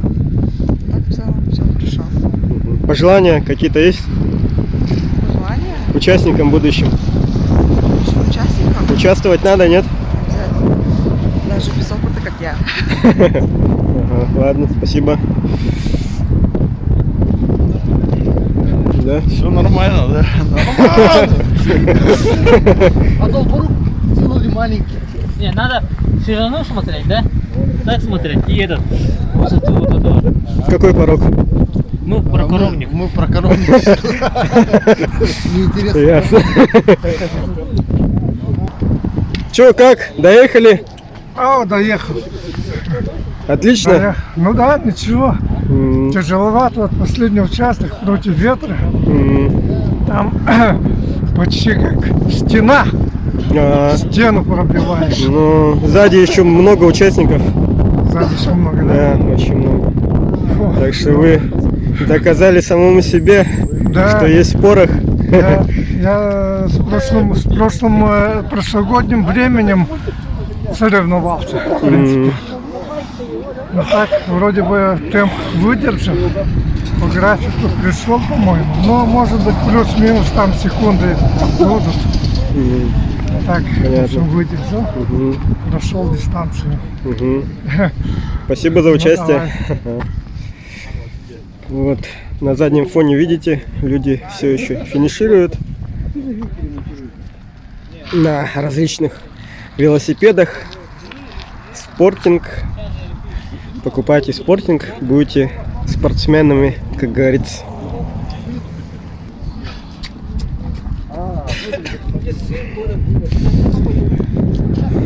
Так, супер крутые велосипеды наших участников. Все смотреть не будем. Велосипед, как сказали сами участники, значения не имеет. Имеет значение подготовка спортсмена. Можно даже на Шульце участвовать, да, Морсик? Шульц — это пушка гонки. Он создан для гонок. Да, Шульц создан для того, чтобы припирать китайские карбоновые велосипеды красного цвета к стенке. Видишь, он массой просто задавил. Но потом как-нибудь обзор снимем на этот Шульц. Если хотите обзор, ставьте пальцы вверх и комментарии, чтобы мы обязательно сделали обзор этого замечательного велосипеда, который прошел огонь и воду, медные трубы, и он даже крылья не снимает. Зачем, да, на шоссейной гонке снимать крылья? Не, ну это не так просто. Крылья такие, они не быстросъемные, поэтому целое дело. Да, найти отвертку — это целое дело. Ну 10 минут надо выделить как минимум для этого. Но... Так что вот, какие у нас еще велосипеды есть в наличии?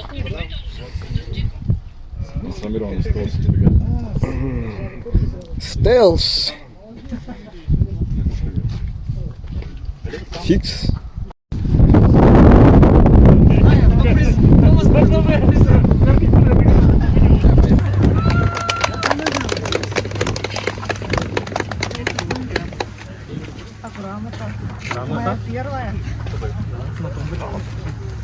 Серебро, Щербачкова Мария.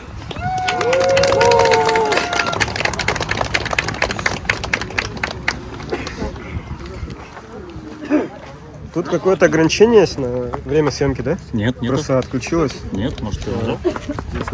Золото, Попова, Анюта.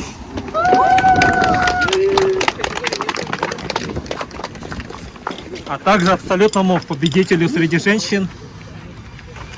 Как вы достигли таких высот? Анюта, как вы достигли таких высот?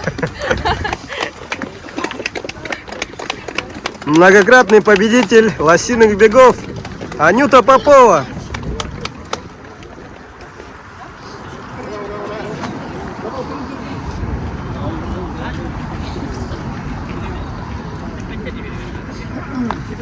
Дальше. Мужчина, ветеран МТБ. 3-е место. Заболоцкий Василий.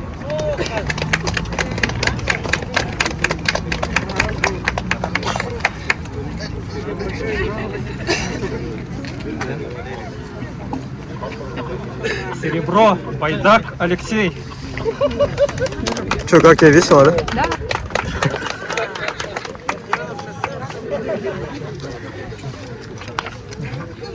Золото, как обычно, Кривошапкин Валерий. Как обычно. Как обычно, да?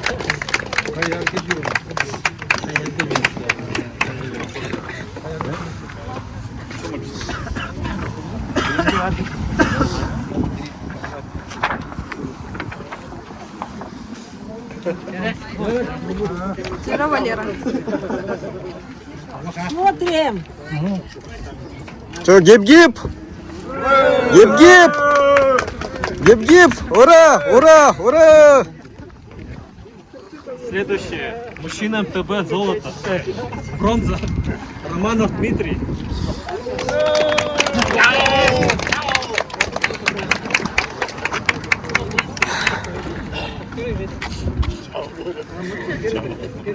Второе место. Хобров Иван.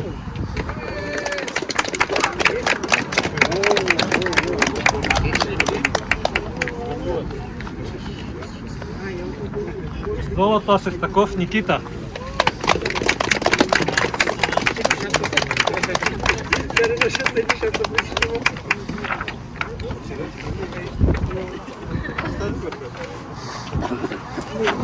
Чао, как настроение?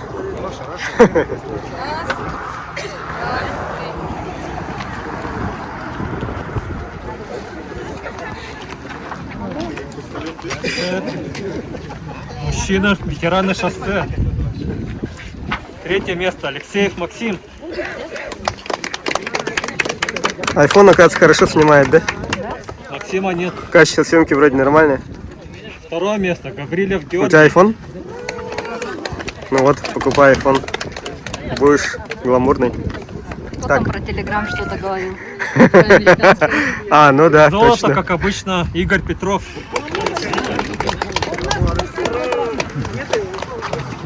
Также Игорю достается переходящий кубок абсолютного победителя.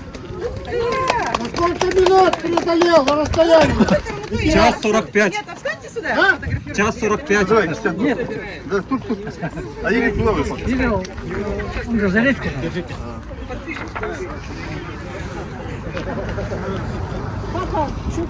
Алексееву кто передаст? Алексею Максиму? Кто передаст Алексееву? Да сам передашь. Он недалеко живет, в центре. Ну и категория мужчина шоссе. Третье место. Тумусов Аян. Ура!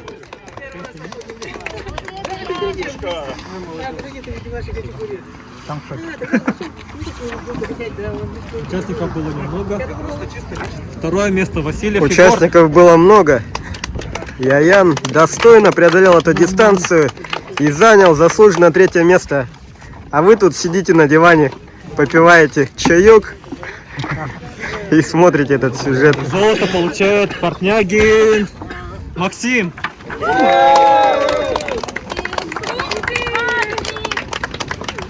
Очень неожиданно, да? Нет. Результат тренировок. Интриги не было, все было ясно. Надо по плану. Все по плану. Изначально у вас был какой-то план, и вы его придерживались. Давайте общее фотографирование.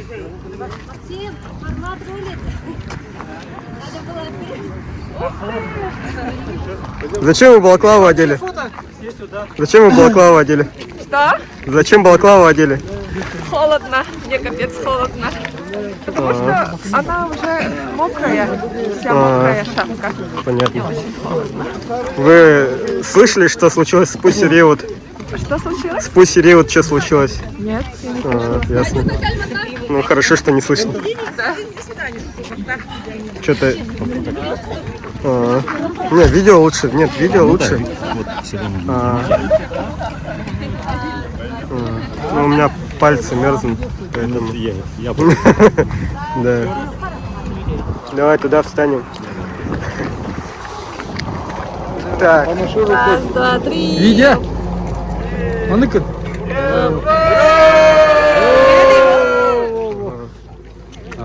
Ресту. А? Ресту. Чуть не сдохла. Как, рады? Нормально. Выкладывались на все 100%? Показали класс? Да. Не на все 100. Че? Пожелания какие-то есть? Зрителям? Зрителям, да. Да. Зрителям Участвуете в гонке? покупайте велосипед с нами. Окей. Будете в будущем участвовать? Да. Обязательно, да? Ага. Ага, хорошо, спасибо. Мгм. Да. А как называется? Вы в Телеграм подписаны? Нет. Там Телеграм ВелоУКТ, там есть все ссылки. Хорошо. Ага.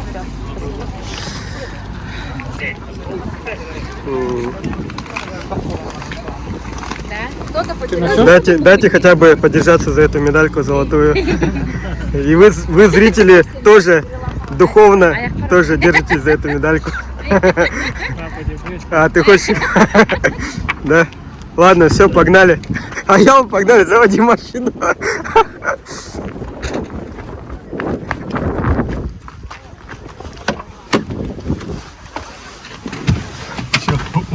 Все, погнали.